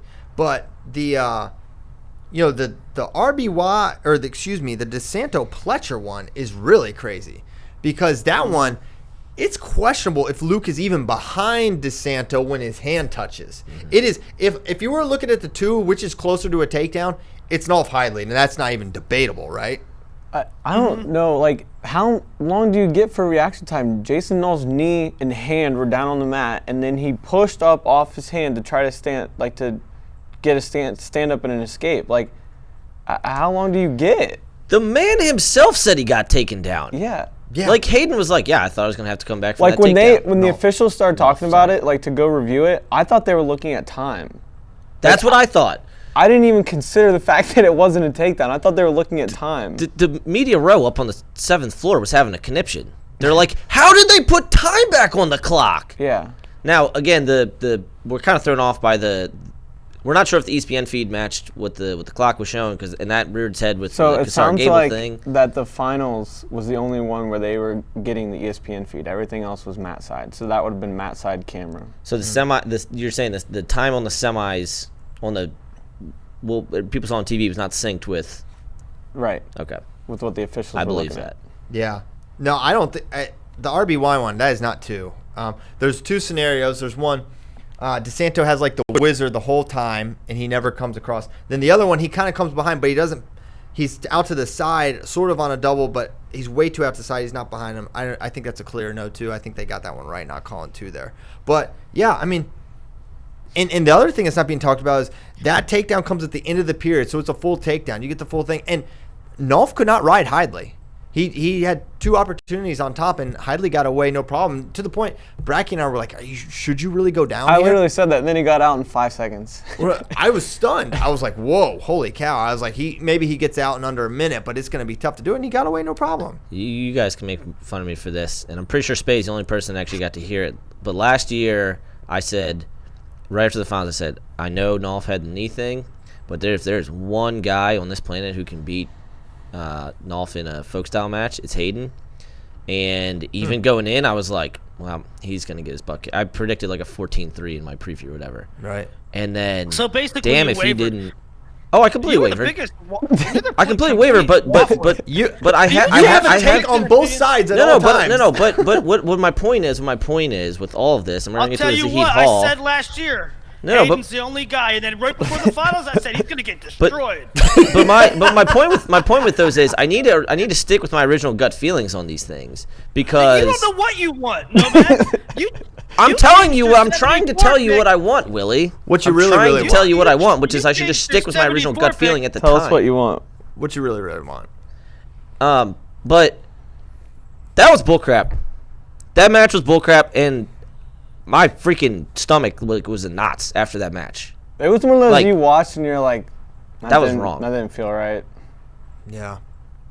That was messed up. And it has nothing to do with Nolf, because Nolf was like, yeah, I got taken down, and he is freaking all world, right? It's just like, that was crap. It was just so bizarre, too, because Jason Nolf literally got out wrestled, and you never see that. Never see it. Was that? So that, man, it's not even that they're missing it in real time. It's that they're reviewing it and still getting it wrong. That's what I kept saying, too. It was like, there were 127 challenges, whether they were coaches or the refs taking it upon themselves. 27 got overturned, and that's one of the ones you're going to overturn. Yeah, that's the other thing, Bracky. I'm glad you mentioned that, because here's the other thing. You may not remember this. They looked at this. All right, the official knew so right away to take the challenge. He knew he made the wrong call. Then he looked at it for 5 minutes straight. That review took forever and a day. And my thing is, if you got to look that long, original call stands, period. And you're looking at all this stuff, and I don't know what you're possibly looking for at that point. You're just looking for, or maybe you're just taking time. You're composing yourself before you tell the world that you're changing your call, because I don't know how you look that long. But it should be so clear for you to overturn the call on the mat, because it maybe Hayden works a little harder on that return with 3 seconds left if he knows he didn't get a takedown. But he wasn't given that opportunity either. How about this in the favor of third-party review? And what Willie and I had were slightly different, but what I saw was 11 out of 93 brick throws, pure brick throws, were overturned. Half of the officials' challenges were overturned. You're using it as your own bailout. Yeah. Well, I don't. Well, that doesn't. 80% that could like, nope, call stands when the official throws it. But when you review yourself, it gets overturned half the time. I'm okay with just get it right. I mean, whatever the. But they're not getting it right. That's the problem, Will. Well, yeah. They're using it as a bailout for themselves. But they should use it as a bailout for themselves if they think they made the wrong call. I mean, you got to take it on a case-by-case situation. I don't think you can look at an overarching thing and do that. But they do need a third-party independent review. If you're gonna listen, if you're gonna do it, if you're gonna say it's problematic, If How it's about this, problematic, dude? then don't do it. Have it one time a year. Have it at NCAAs. And the Somebody thing in a is, booth. they're allowed to have third party in NCAA wrestling. They're allowed to have it. There's like, nah, passed the rule. even though we have all the refs in the world are here hanging out, no, we're not going to have third party. Not even for the finals. We'll just take a look at it. They had a third party for. Go ahead. I was just going to say, NJCAA, junior college, has third party review. But NCAA's does not. That's real. Like, no. They had it at CKLV too. Remember the CP, the guy that sat beside us? Oh, yeah. Freaking freestyle. Do you think like these head officials want to travel to these stupid tournaments in the middle of December and be like, yeah, well, we gotta review these calls for backside matches where you can't even qualify for trials, and yet they do it because it's the right thing. Yeah. So Just, I mean, at minimum, NCAAs. you would think. There's no lack of resources there. Right. Spare no expense. Okay, so that's 57. I mean, Nolf destroys Berger for the final time, and that's it. Nolf goes out, 3-time champion. Scored the 7th most total NCAA points in NCAA history, which is actually ahead of Bo Nickel. How about this? You know who? So Nolf and Nickel are now 7-8. You know who they kicked out of the top 10? Zane and Dake. Whoa. Dake's not top 10. That's good. Yeah, Zane and Dake were 9-10 going in, and now they're 11-12 because of Nolf Nickel. Well, daggone. That's pretty cool. All right. 60. Oh, my gosh. Makai Lewis is the national champion. No, and Makai Lewis really won NCAAs, guys. He's really the NCAA champion. He beat the 1, the 2, and the 4 seed. He beat the Bull. I'm not sure you can take this guy down. It's happened. It happened twice this year. But what the heck? I mean, on the one hand, let's hold on. I gotta give credit to Willie. Willie cited 2 favorites that I think on paper were favorites, and he said, I think they can win all these matches. I would maybe pick them to win all these matches, but path. He did not like Bull's path. He did not like Gable's path.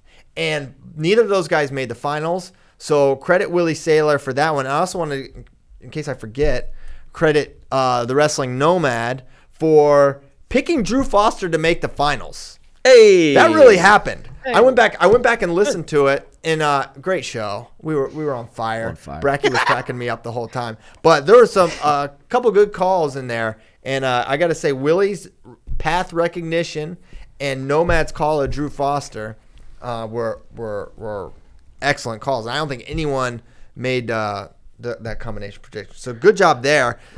Can we talk about the no take? I was all excited, right? I was writing this article yesterday, and I was like, man, I do not think that that Makai Lewis got taken down in a tournament this year. And so I'm going back and looking, and freaking the 2 guys that took him down, right? He wrestled Isaiah White, he wrestled Chenzo, he wrestled all these amazing guys. No offense to these guys, but like the 2 guys that took him down this year were Zach Feinsilver and Bryce Martin.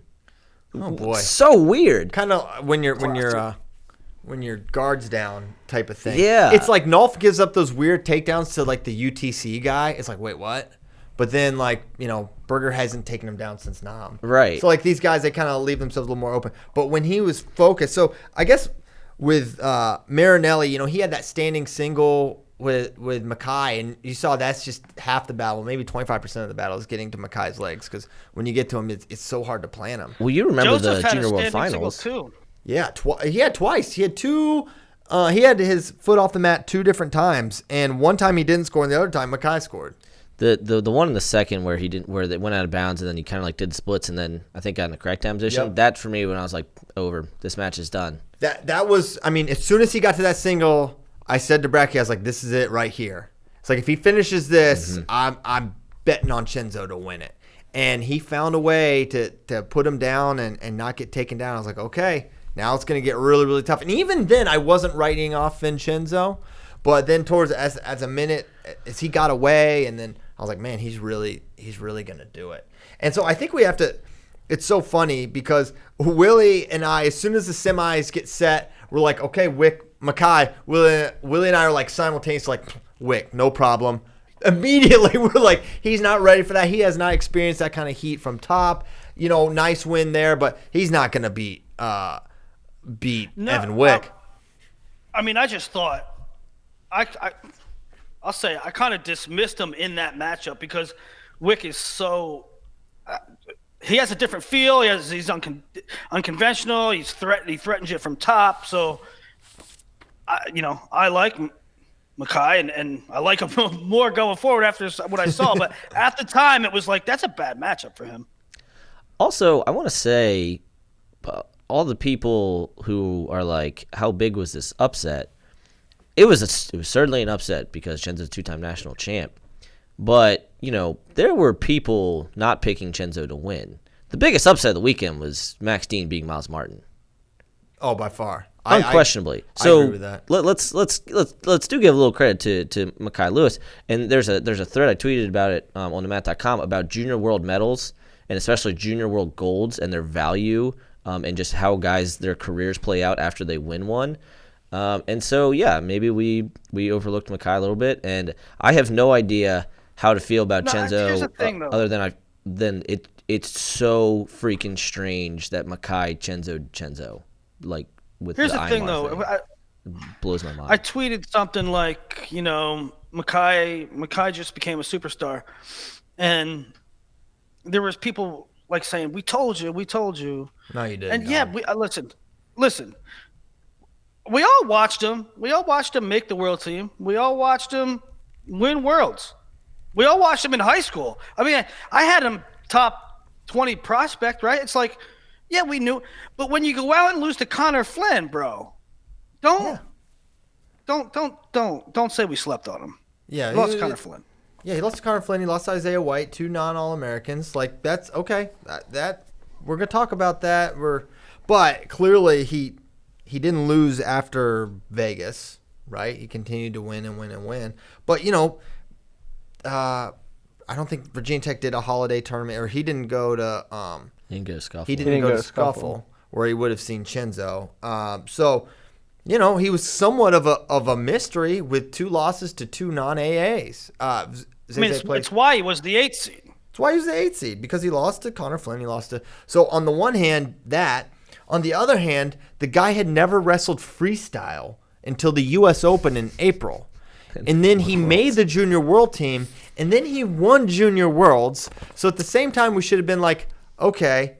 And I think we were appropriately respectful of Mekhi Lewis coming into this. Now, I am going to chastise you a little bit, though, because of the nature with which you brushed off the Marinelli thing. Because, and to be fair, he did win on a interlocking fingers call. But like that night, you're like, Mekhi's not going to beat Marinelli again. Come on, the nature of how he won the match. Sure. And, I mean, did you pick him? No. Okay. But I wasn't as dismissive as you were. Where you're like, well, I just figured 7 minutes of that heat. The guy lost to Connor Flynn. Marinelli just beat up Vincenzo Joseph. Yeah, I'm just like, no, that it's not going to materialize that way. I thought Mekhi. I had seen Mekhi fade in other freestyle matches. I thought 7 minutes with Marinelli, but Mekhi, what is factually correct, Mekhi is better than he was in April and May when he wrestled Alex Marinelli, and clearly he's better than he was in December when he lost to Isaiah White and So I'm so fascinated to see the Vincenzo Joseph we get next year. Yeah. Senior year, coming back from a loss. I mean, he's been incredible his whole career. I'm really fascinated to see how he's going to look next year. And man, what is the ceiling for Mekhi Lewis? I mean, this guy is so unbelievably very high, good, and he's kind of got that build where it's like he's simultaneously lanky yet compact and strong. He's like it's almost like Burroughs. Mm-hmm. Burroughs has that crazy arm length, but he's also compact and can blow through you, right? So he's just got that really unique, and he's so patient. Like, he is never concerned with, I need to go get one here. She's like, no, when the time is right, I will score, and that will be that. Yeah. His bottom half is, does he have big legs? I know his upper body's big. He sort of reminds me of Saheed that way. Mm-hmm. It's kind of like an ideal wrestling body. You know what's funny? I was talking when the Virginia Tech job opened up and because Coach Dresser went to Iowa State, the talk was, everyone was like, who's going to get the Tech job? Who's going to get the Tech job? And I'm talking to coaches all the time, and there's a coach, is maybe interested in it. And he's like, I'm going to tell you right now, they've got the best recruit in the country there with Mekhi Lewis. I'm like, what? He's like, I'm telling you, this kid is unbelievable. He's gonna be, the sky is the limit with him. And that was when Mekhi was good, but at that point he was just really good and a prospect and a talent. But he's like, no, first of all, he's a great kid. He's awesome. He works really hard, and how good he can be is unbelievable. And sure enough, there's another indication that, there was all these signs, right? There's he beat Marinelli before. He won he made the world team. He made worlds. And then you realize he forced David McFadden to go up to 74. Yeah. That should have been a thing. That should have been a thing to everybody, he's pretty good. That's a good point, but also at the same time, you see that sometimes. Miles Martin went up to 184. I don't think it's because Bo Jordan was better. It's because you're bigger than Bo, so you go up because it's better for the team. I kind of when it happened, I viewed it like that. I was like, yeah, maybe Mekhi beats David, but it wasn't like get out of my spot, McFadden. This is mine now. I think it was Mekhi can't make 57, obviously, and so okay. David, you're a little bigger, so you're going up. Now, I don't know if he's a little bigger, but that was my read on it at the time. But now it's very clear. Oh yeah, he's just better. And now he's a freshman national champion, and we'll see. And let's go Hokies. Yet again, freshman national champ. No true freshman national champ this year, which hasn't happened in a while. But it hasn't happened in a while that there was no true freshman national champ. I'm saying first time in a while that there hasn't been one. There hasn't been one. Oh. Yeah, gotcha. There hasn't been one. But again, a redshirt freshman champ, so it's at some point we're going to run the data, and there's going to be a point, and it's probably going to be around Kyle Dake, where it's freshmen just start the uptick of titles. Yeah, for sure. Because now it just happens 60, every year. Yeah. That's 65. Hokies got to be feeling pretty good about that one. First one in program history. Will, you should say that. You should explain that joke, because you'll probably reference it for eternity on FRO. Yeah. So I started losing my mind. Christian was losing his mind, and just for a while there, he's running the site, right? So he's determining what should go up, and every title he writes is it's wrong. For a while, everything he wrote had Nulf in it. Even if it had nothing to do with Nulf, he would just put Nulf. And then he started losing his mind, and even more, and he said he was talking about something. He goes, Hokies got to feel pretty good about that, and it had nothing to do with the Virginia Tech match. It was like a UNI match.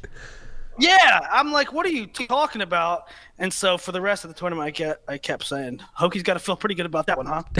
about matches that had nothing to do with the Hokies. I had Hokies on the brain. I'm a Virginian, proud of it. 74, I think we just talked Zahid Mark here, because I don't really, other than, I kind of already mentioned that the kind of general consensus we all had was oh boy, no one told me that Zahid was going to be here at NCAAs. Sure enough, he was. When you watched him against Lewis, right? The Lewis match was wow. It was it was not even competitive. Talking to Pendleton afterwards, you're oh, this kid went through hell and back, in terms of the level of effort that he put in, which again gets back to we can only go off the last thing we see, and then we find out that dude went as hard as a human can possibly go for 3 months and was no, this is my title. Yeah.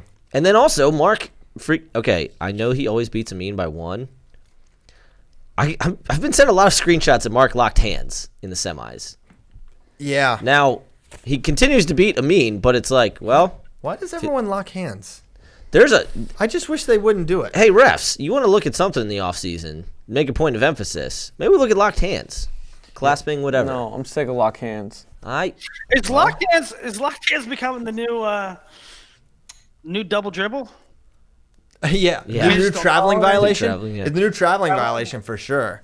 Yeah, maybe so. Definitely reaction I'm time. so sick of talking about locked hands this year. Yeah, it is bad. Seriously. I hate it. I hate it almost as much as hands to the face. But yeah, maybe he did lock hands, but it is written into code that Mark Hall will beat Miles Amin by 1 point every single time. And it happened. He's beat him 5 times by 1 point.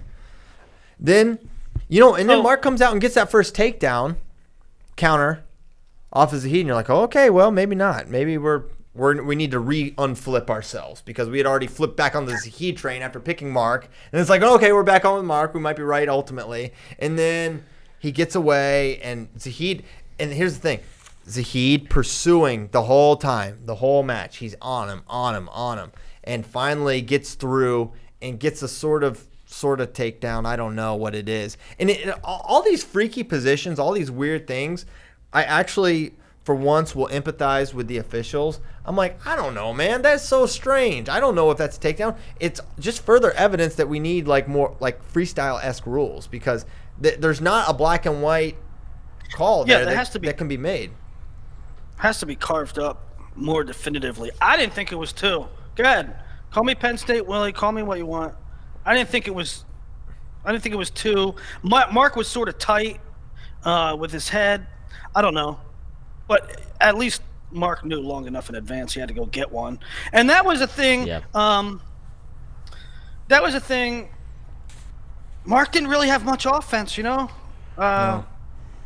Yanni, too. Yanni scored on everybody else's shots. Mark was a counter wrestler, and he couldn't set nothing up on Zahid. No, Zahid's really tough to get. I think Zahid's defense is pretty underrated. Again, it's kind of like Suriano Fix. Like, yeah, there was definitely calls, but based on the way they wrestled for 3 days and even the way they wrestled in the match, I thought the quote-unquote right guy won. Mm-hmm. And I went back and listened to the FRL after the match, and we all kind of, not all of us, but we had this feeling like, man, that one meant that, I'm talking about the December duel. Man, that one meant a lot to Mark. He clearly was ready, was game planned, was like at his full best, and like that. Not that was his NCAA's, but like that one meant a lot to Mark. But Zahid's gonna get it done on Saturday night, and that was kind of how it played out. Yeah. Yeah, but still, all in all, it was a really tight match, a 1-point match. With the questionable takedown. I mean, it wasn't last year, right? Last year Zahid won it. I mean, last year there was like a difference. Yeah, I agree with that.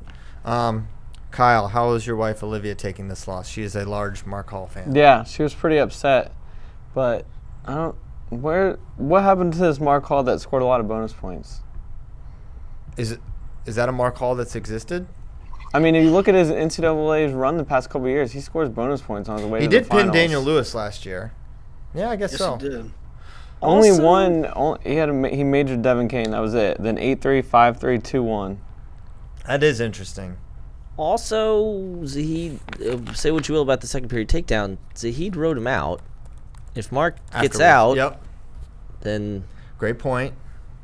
So again, with all these matches, it's like... You definitely, the refs, there's definitely questionable things and things to be mad about, but there's also, are you still in the match? How about this? Mark's freshman year, 61% bonus rate. Sophomore year, 69% bonus rate. Nice. This year, 45. Wow. Holy cow. Great.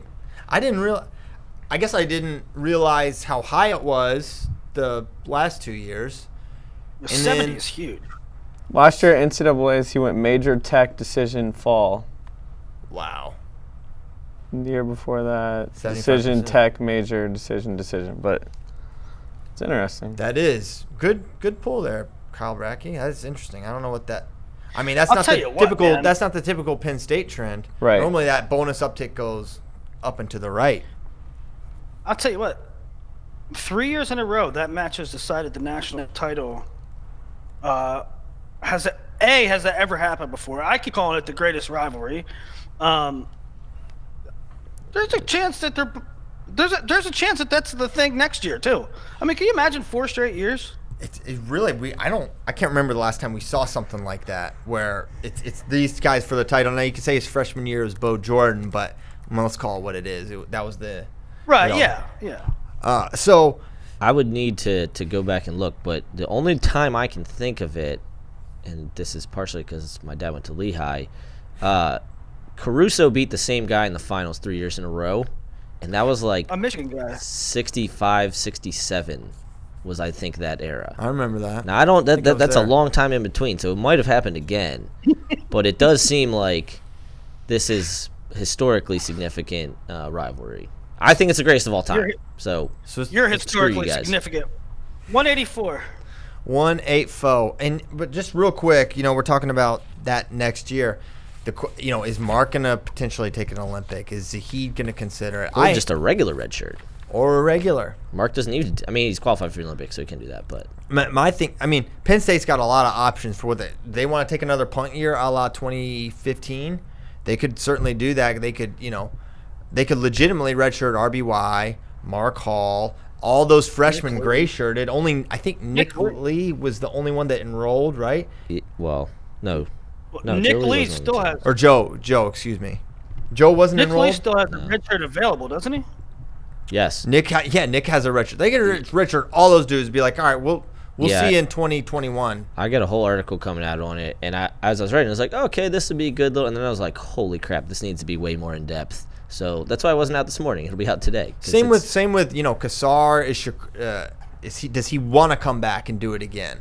Right. Yeah. Does Shakur Rashid want to come back and do it again? Are they going to give Cannell? Are they going to give healthy Cannell a 6-year? So it's, man, there is so much variability with the Penn State lineup, and probably next show we'll get. I was planning on writing a 2020 team race article sometime this week, right. I think it's going to be really interesting. But there's so many unknowns. Even in Penn State's lineup alone, all the Olympic red shirts, Spencer Lee, does he take an Olympic? I was, very much in the title picture next year. So lots to talk about with that. Yeah, that would be for Iowa. How hard do you have to sit? Man, Iowa, I don't know if they'll be the favorite next year because if Penn State gets Cannell in and they have Shakur and Kassar back, I think they'll probably still be the favorite. But if Spencer Lee redshirts next year, that would be so. This is their window, I think, to win a title. I don't think it's going to be as easy as 21. They need all hands on deck here. I think there's such, and I'll say this in the article, when I do this, I'm going to project Iowa having all their horses because Penn State still might be the favorite. They might, but it's going to be the window is there for Iowa to win, and if the window is there for Iowa to win their first title in X amount of years, 10, Spencer Lee got to go. Yeah, you got to be in the lineup. So I'm going to work under that theory. I know that might not happen, but I'm going to work under the theory that they're having all their horses. 184. We already talked about it. It's the biggest upset, and it was so bizarre because. Trying to think of another upset we had, it's kind of like you kind of feel it brewing a little bit, and it just happens, and then all of a sudden Willie's like, "This is happening," and it was because I was totally not engaged with that match. I was watching round of 12 or the other semi. I was just not paying attention. Miles got the first takedown. I said business as usual, and I literally there's all these other matches going on. I'm looking at that. Then Willie's like, "This is happening right now." And they're in this ankle-to-ankle scramble, and we're like, oh, my goodness. And then he finishes it and rides him out, and it's just like that. It's just like, boom, in 20 seconds, everything changed. Everything. And like the drama, to me, I keep saying slow motion because it was like, it was slow motion. Is this going to happen? Is Max going to finish this? And then he does. And then to make it even more dramatic, Miles gets to his feet, and you're like, okay, he can get out, he can force OT, and then the mat return, and it was like, oh my God, that just happened. Because there was no point in time where I had even considered this, or no one was even upset special here, Max Dean, and then all of a sudden it's like, boom, he scores, boom, it's over, just like that. There was no time to process anything. It's like Miles lost instantly. Miles destroyed him twice this year. Took him down 7 times and 5 times. It wasn't a thing. Why would you label that as an upset special if you aren't a specific Cornell Dean homer? There's no reason to. And I would say that was the one I was saddest about when you talk about personal connections with guys. Sure. Nothing against Dean and Cornell. I actually really like Max Dean just because nice because of how Max I saw Miles come up and how this was kind of supposed to be his year, his bookend, his coronation. That was really tough to see. And I said on Twitter right afterwards, I hope he has an awesome career. Talk to Ohio State people and McDonough's where he went to high school, people sometime about Miles Martin. And let me know if you find anyone that has a bad word to say about that kid. Yeah, you won't find it. But you know what? I give credit to Max Dean for staying in the match and winning, but Miles was not assertive. He did not have that mentality he had at Vegas where I'm gonna take this guy down and bury him. Because if he makes it about just wrestling, we saw it 2 times. We know what happens, right? It's not like Max Dean got way better. Max Dean barely beat Cash Wilkie the round before, or 2 rounds before. Barely. Kind of shouldn't have won. They gave a weird stall point or hands to the face, or I think it was a stall point. That very questionable. Extremely questionable. So it's not like, oh, Max Dean, he's Another coming. level, yeah. No, dude. He almost got Wilkied, okay? And then he beats Miles Martin. It was all about Miles Martin's assertiveness. Let him hang around.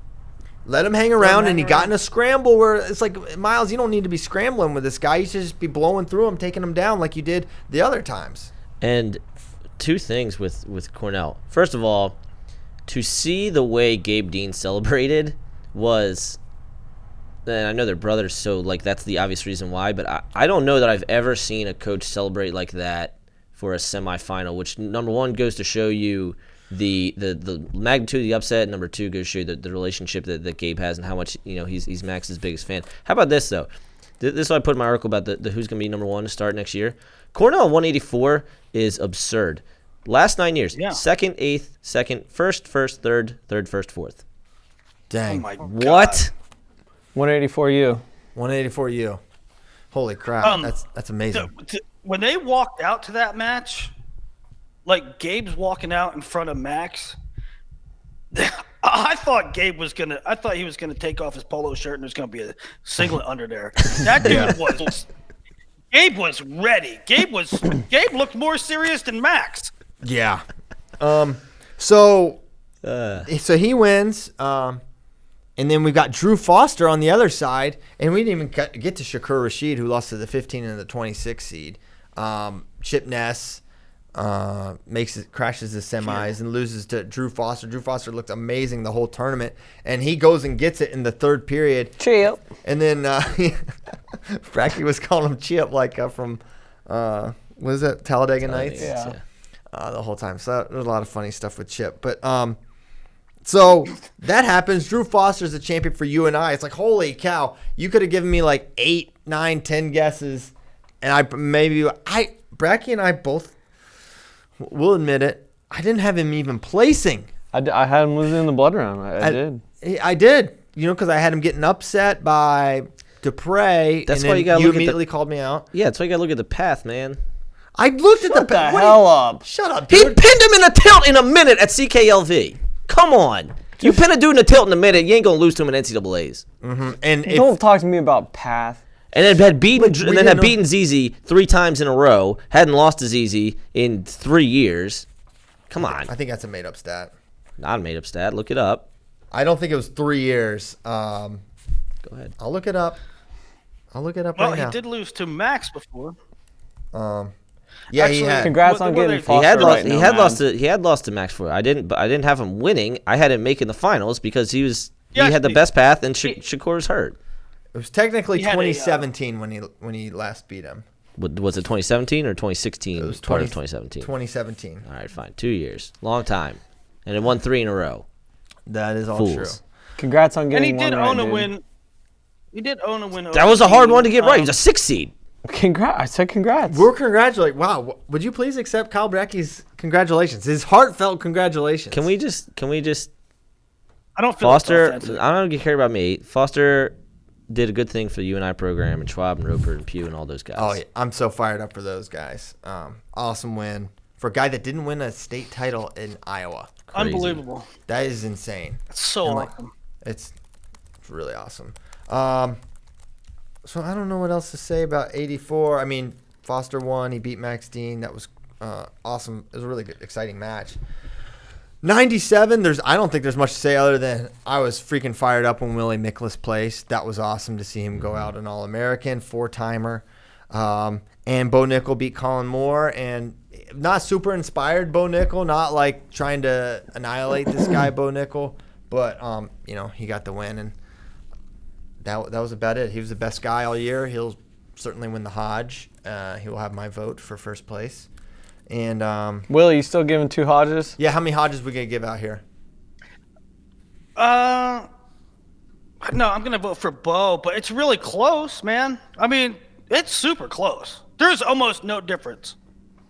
I mean, you can't sit there and say, yeah, there's this vast discrepancy. One is vastly superior than the other. It's a clear thing. Hey, Willie. It's clear. You're wrong. So let's just move on. I don't know. I mean, I know that. There's no measurement. I know the numbers, no, man. I know the numbers. I mean, what do you mean I'm wrong? One has more pins, yeah. One should have lost his semifinal. That's not a criteria. Dominance is a criteria. Dominance? It's not almost lost a match. You're in a dogfight for your life, and Bo Nickel is never touched for the entirety of the year, and that is literally what dominance is. It's literally a criteria, Willie. Let's read him the criteria. Okay. Be dismissive. Sure. I am going to be dismissive because you're wrong. You're wrong about this. You've been wrong the whole time. Just say it. Yes, it is terrible that Jason Ross will never win the Hodge. What was my just like it's terrible that Ed Ruth never won the Hodge. What was my stance, Nomad? You don't even know what you're saying. There are really good guys that don't win the Hodge. Legends that don't win the Hodge. Number 7 all-time career points. I said almost losses. That's not a criteria. Bo has had several decisions as well. He has a 9-6 over Schultz. Okay, that doesn't never a 9-6 over Schultz. Schultz got a last-second takedown. Like, literally, as Bo was trying to do something cool, and Schultz ran through him. Like, that was There was never a moment where Nickel was even approximately in position to lose a match. I just said I'm voting for Bo. Okay. You guys sit around a table and think what you want to think. I haven't been wrong. I haven't been wrong this whole time, you moron. I think you're wrong. You're wrong, Will. You're wrong, buddy. Wrong on what? Wrong about what? Defining what dominance is, because almost losing a match, being a nail-biter is not dominance. That's my definition. Shit. And everyone else's definition. You don't know shit from Shinola. Oh my gosh! Shut up, Willie. You don't know shit from Shinola. Hey. First of all. All right. Willie, shut up. All right. Stop that. Don't tell me to shut up. Shut up about what? Watch your freaking mouth. You know Where's what? your freaking mouth? Good one. Heavyweight. Kassar won. Gable lost. The finals was an absolute beatdown, in which White never even gave himself a shot to win. The semi was once again controversial, where they didn't want to give an escape when Gable had clearly escaped. However, get a takedown. Take the man down. He didn't do that. Gable didn't get a takedown. Now he had to chase him. It's hard to take down a guy you had to chase the entire period. That is hard. But at the same time, 2 things stick out in that match. One, he chased him the entire first period and he gave up the stall points, etc., and then he got away. But Gable gets taken down, restart, he's just like this. He doesn't move. And to me, it's like, this dude rode you out. This dude rode you out to beat you at Big Tens. He can ride you when he has to ride you. And he did not have the urgency to get away. It was mind-blowing until it was too late. Even before the restart, but the restart's probably more egregious, yes. But when he first got taken down, he's literally on his hands and knees and looks at his coaches. Like, what do I do? I don't know. You get out. You were ridden before by this man. There was a point where he got to like 45 left. Or like 45 seconds of riding time, and you're like, what are you doing? So, I mean, look, I want to see the clock synced, because I did think it was very odd. And also, I totally agree with the like, you need to get out and you need to get a takedown, you need to be more urgent. I absolutely agree with that. But going from 102 to 101, I would have It was one. I would have backhanded that official. It was 103 and got thrown out. But yeah, And be like, this is you gave me my brick back for to go from 102 to 101. yeah, that was weird. But you know what? And at the same time, that escape only sends it into sudden victory. It's not like It's not like Gable wins if he gets that escape, because I'll say it again, he did not get a takedown. You got to take him down. You got to get takedowns, right? And Gable came out so hard in the beginning. I don't think he couldn't sustain it for 7 minutes. I think if it wasn't fatigue, then it was like just no urgency whatsoever on the bottom. And you got to have them both. You have to have urgency, and you have to have a tank against someone like Cassar. And man, I was wrong on this. Was my farm bet, and I was feeling really good about it through the first period. And then, but it was in the back of my mind. I was like, can he sustain this for 7 minutes? Because I don't know if he can. And without a takedown, it makes it a lot harder. And so while I do think they messed up that escape call, I'm not like, oh, Gable was cheated, because you know what? There's a lot of things that led to him not getting his hand raised that match, and a lot of it was within his control. And it's also just a general feeling of, the margins always go Penn State's way. Like, right or wrong, that's just kind of the way it always goes. But also, man, Anthony Cassar worked his tail off and made himself so freaking good. And clearly going up to heavy was the right thing. And it's a great story that he, was like, a one-time state placer and then a NCAA champ. So, yeah, I don't really like the way that the semi was officiated, but Cassar. Both guys in the finals, I believe, had never AA'd before, right? Correct. Yeah. I don't think Derek White ever AA'd. Derek White was a walk-on.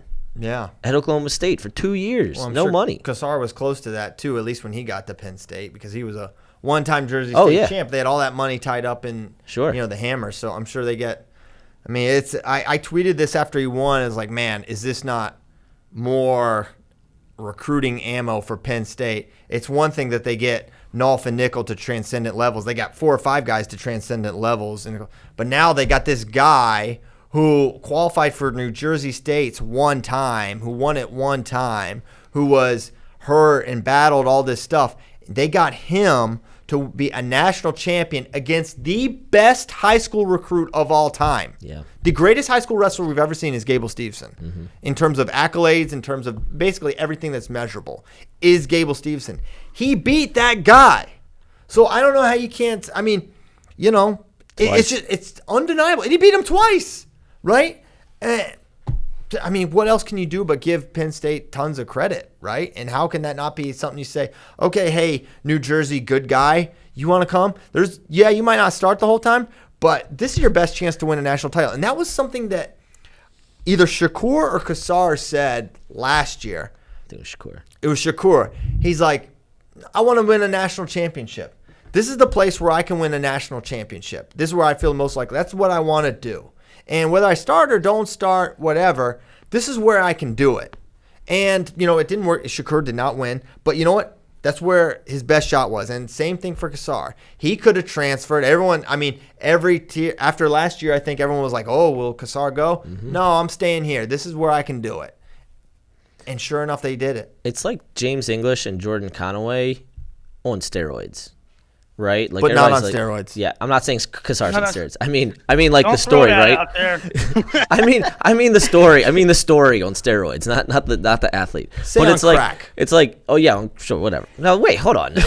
It's way better to do crack than steroids. But yeah, so it's like all right, you got Jordan Conaway and James English to place, and a lot of people really didn't expect that. But now it's like, okay, you took this guy who we didn't know if he was going to wrestle. He's missed 2 full years. Yeah. Didn't wrestle a single match. Yeah.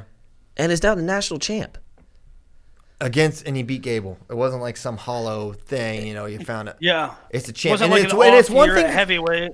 And because I'll say this, with English and Conaway, we see it all the time where you take guys and they go from okay to All-Americans. That's common, and that happens in a lot of programs. What doesn't happen in a lot of programs is Drew Foster, is Anthony Cassar, where you take a guy off the grid, Mike Machiavello, off the grid, not recruited to national champion. That is what you don't see a lot of, although we've seen it 3 times in the last 2 years. Guys who would be, in football and basketball, 1- and 2-star guys that are now first-round draft picks. Yeah. Yep. Okay, so that was heavyweight. 2 hours and 20 minutes. Willie's blood sugar has to be at a perilous low right now. I'm telling you, no, it's not blood sugar. It's I need a fatty in my lip. Stat. All right, fatty. Big old hog lipper. All right. Well, what? Nomad's got. I just want to. Shall I prepare the tiers and because like I said, I'm doing these way too early lineup looks and the tiers and the futures and the Olympic red shirt. Should we get all that prepared for next show? Or should we save that for next week? Are you gonna be gone Thursday? Oh, yeah, I might. I got HSCAs. Are you doing a show Thursday? When's next? We're going to Virginia Beach Wednesday. Yeah, I got to look that up. Can you call in, Willie? Thursday, we could call in Thursday. Just find it on the internet. I leave 8 a.m. All right, so he's not on it, but you can, Willie. Mm-hmm. Actually, no, just buy the GoGo in-flight they Wi-Fi. have great reception on planes. Timing's perfect. You should be at 30,000 right about 10 minutes into the show. All right.